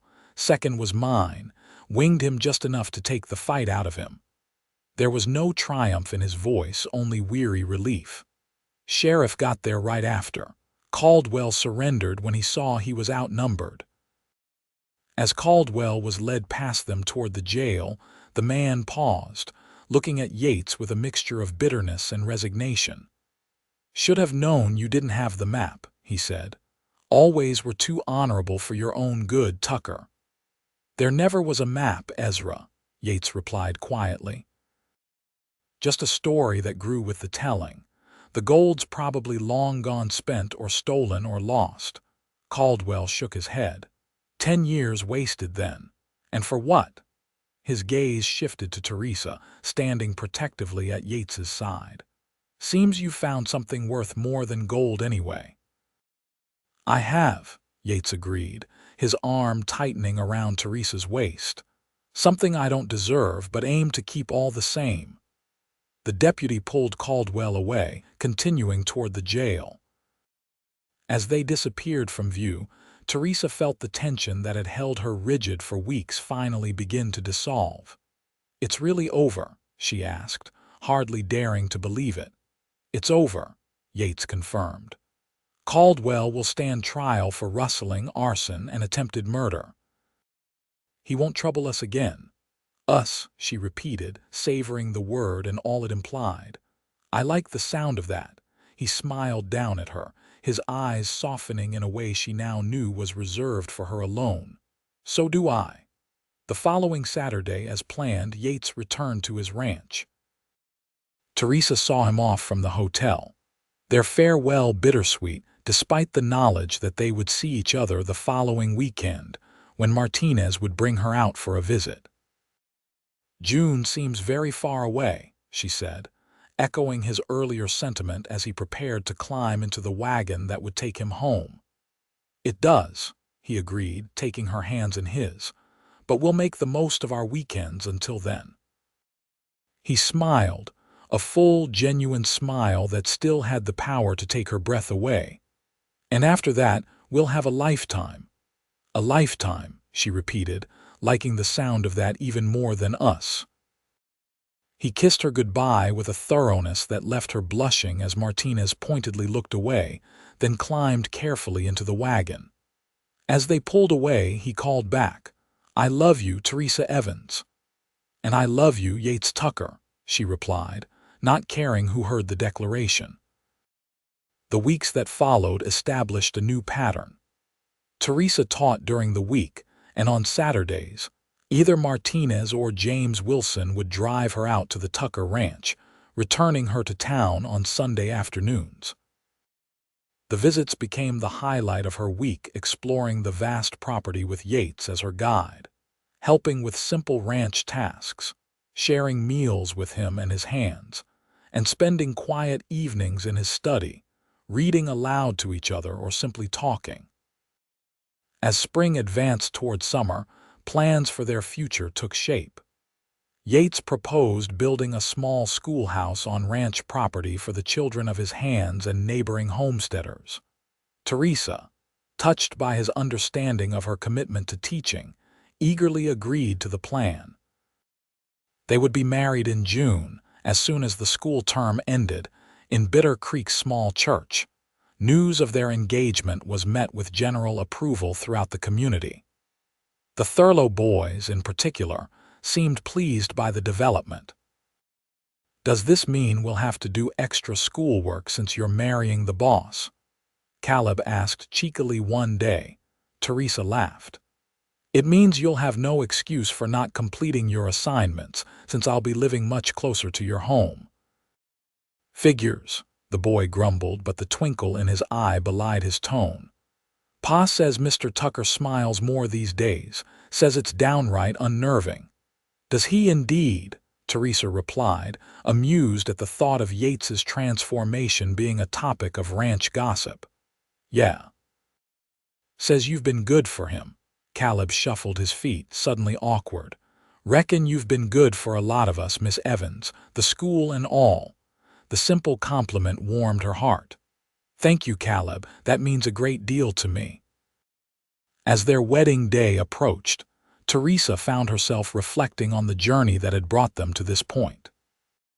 From their inauspicious first meeting with Yates barking warnings at her in the middle of Bitter Creek's dusty street to the deep, abiding love that had grown between them, it had been an unlikely but perfect path. The morning of their wedding dawned clear and warm. The entire town had turned out for the occasion, the small church filled beyond capacity with well-wishers. Teresa wore a simple but elegant gown of ivory silk that Martha Wilson had helped her select from a catalog, with wildflowers in her hair instead of a veil. As she waited in the small anteroom for the ceremony to begin, a knock sounded at the door. Martha, who was helping with last-minute adjustments to her dress, opened it to reveal Sheriff Davis. "Pardon the intrusion, ladies," he said, hat in hand, "but I have something for the bride. A wedding gift of sorts, though not from me." He handed Teresa a small package wrapped in brown paper.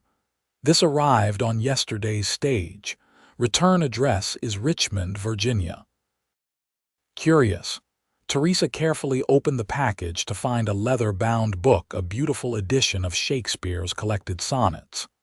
Inside the cover was an inscription in an elegant, feminine hand, "To Miss Teresa Evans, soon to be Mrs. Yates Tucker. May these verses bring you the same joy they brought me during my marriage to Yates's father. Welcome to our family, though we have yet to meet. I look forward to that day. With affection, Alina Tucker Markham, Yates's mother's sister." Tears sprang to Teresa's eyes as she read the inscription. "But I thought Yates said his parents were both gone." "His parents, yes," the sheriff confirmed, "but apparently he still has family back east. Seems he wrote to his aunt about you, and she responded with this." He looked pleased. "Haven't told him yet. Thought you might like to be the one." "Thank you," Teresa said, deeply moved by this unexpected connection to Yates's past, a past he had long kept separate from his present life. "This means more than I can say." The sheriff nodded, understanding in his eyes. "Time to begin if you're ready. Everyone's waiting, especially the groom. Never seen a man look more nervous and happy at the same time." Teresa took a deep breath, clutching the book to her chest for a moment before carefully setting it aside with her things. "I'm ready." The ceremony itself passed in a blur of emotion. Teresa would always remember the look on Yates's face when she appeared at the back of the church. The way his eyes never left hers as she walked toward him, the slight tremor in his hands as he placed the ring on her finger, the tender firmness of his kiss when they were pronounced husband and wife. The celebration afterward, held on the grounds of the schoolhouse, continued well into the evening. As the sun began to set, Yates found her sitting alone for a moment, watching the townsfolk dancing to the music of a fiddle and accordion.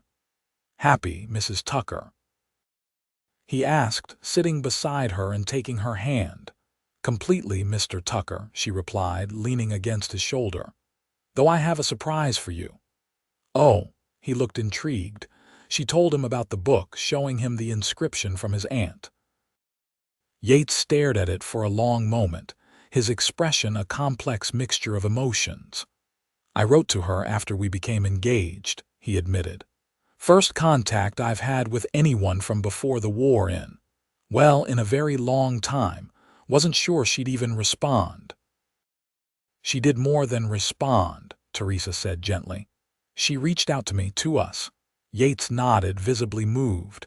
"She was always kind, Mother's younger sister. Used to visit every summer when I was a boy." He closed the book carefully.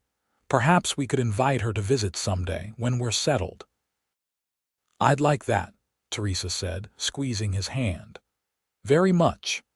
As twilight deepened into evening, they slipped away from the celebration, boarding the wagon that would take them to the ranch, their home now.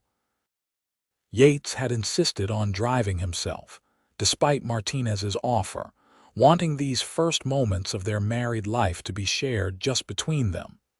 The journey passed in companionable silence, both of them absorbing the magnitude of the day's events.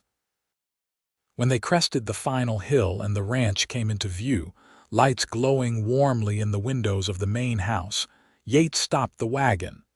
"Home," he said simply, his voice rough with emotion. "Our home." Teresa leaned against him, feeling a profound sense of rightness settle over her. "It's beautiful," she said softly. "Everything I could have wished for." He turned to her, his expression serious in the fading light. "I'm not an easy man, Teresa. You know that better than anyone. There will be days when I'm gruff or distant or stubborn." "I'm counting on it," she replied with a smile. "Just as there will be days when I'm too idealistic or demanding or impatient." "Wouldn't have it any other way," he assured her, the corner of his mouth lifting in a half-smile. "Though I reserve the right to be occasionally exasperated." "As do I." She reached up to touch his face, marveling that this complicated, wonderful man was now her husband. "But we'll face it all together, Yates, the good days and the difficult ones." "Together," he agreed, capturing her hand and pressing a kiss to her palm. "Mrs. Tucker." They continued down the hill toward the waiting lights. Toward the future, they would build together the gruff rancher who had learned to speak gentle words, and the determined schoolteacher who had helped him find his way back to love. And if anyone in Bitter Creek noticed that Yates Tucker now smiled more often, spoke more kindly, or seemed more at peace with the world, they attributed it to one simple truth. Love had a way of changing even the harshest heart, especially when it came with the sound of a beloved voice speaking one's name.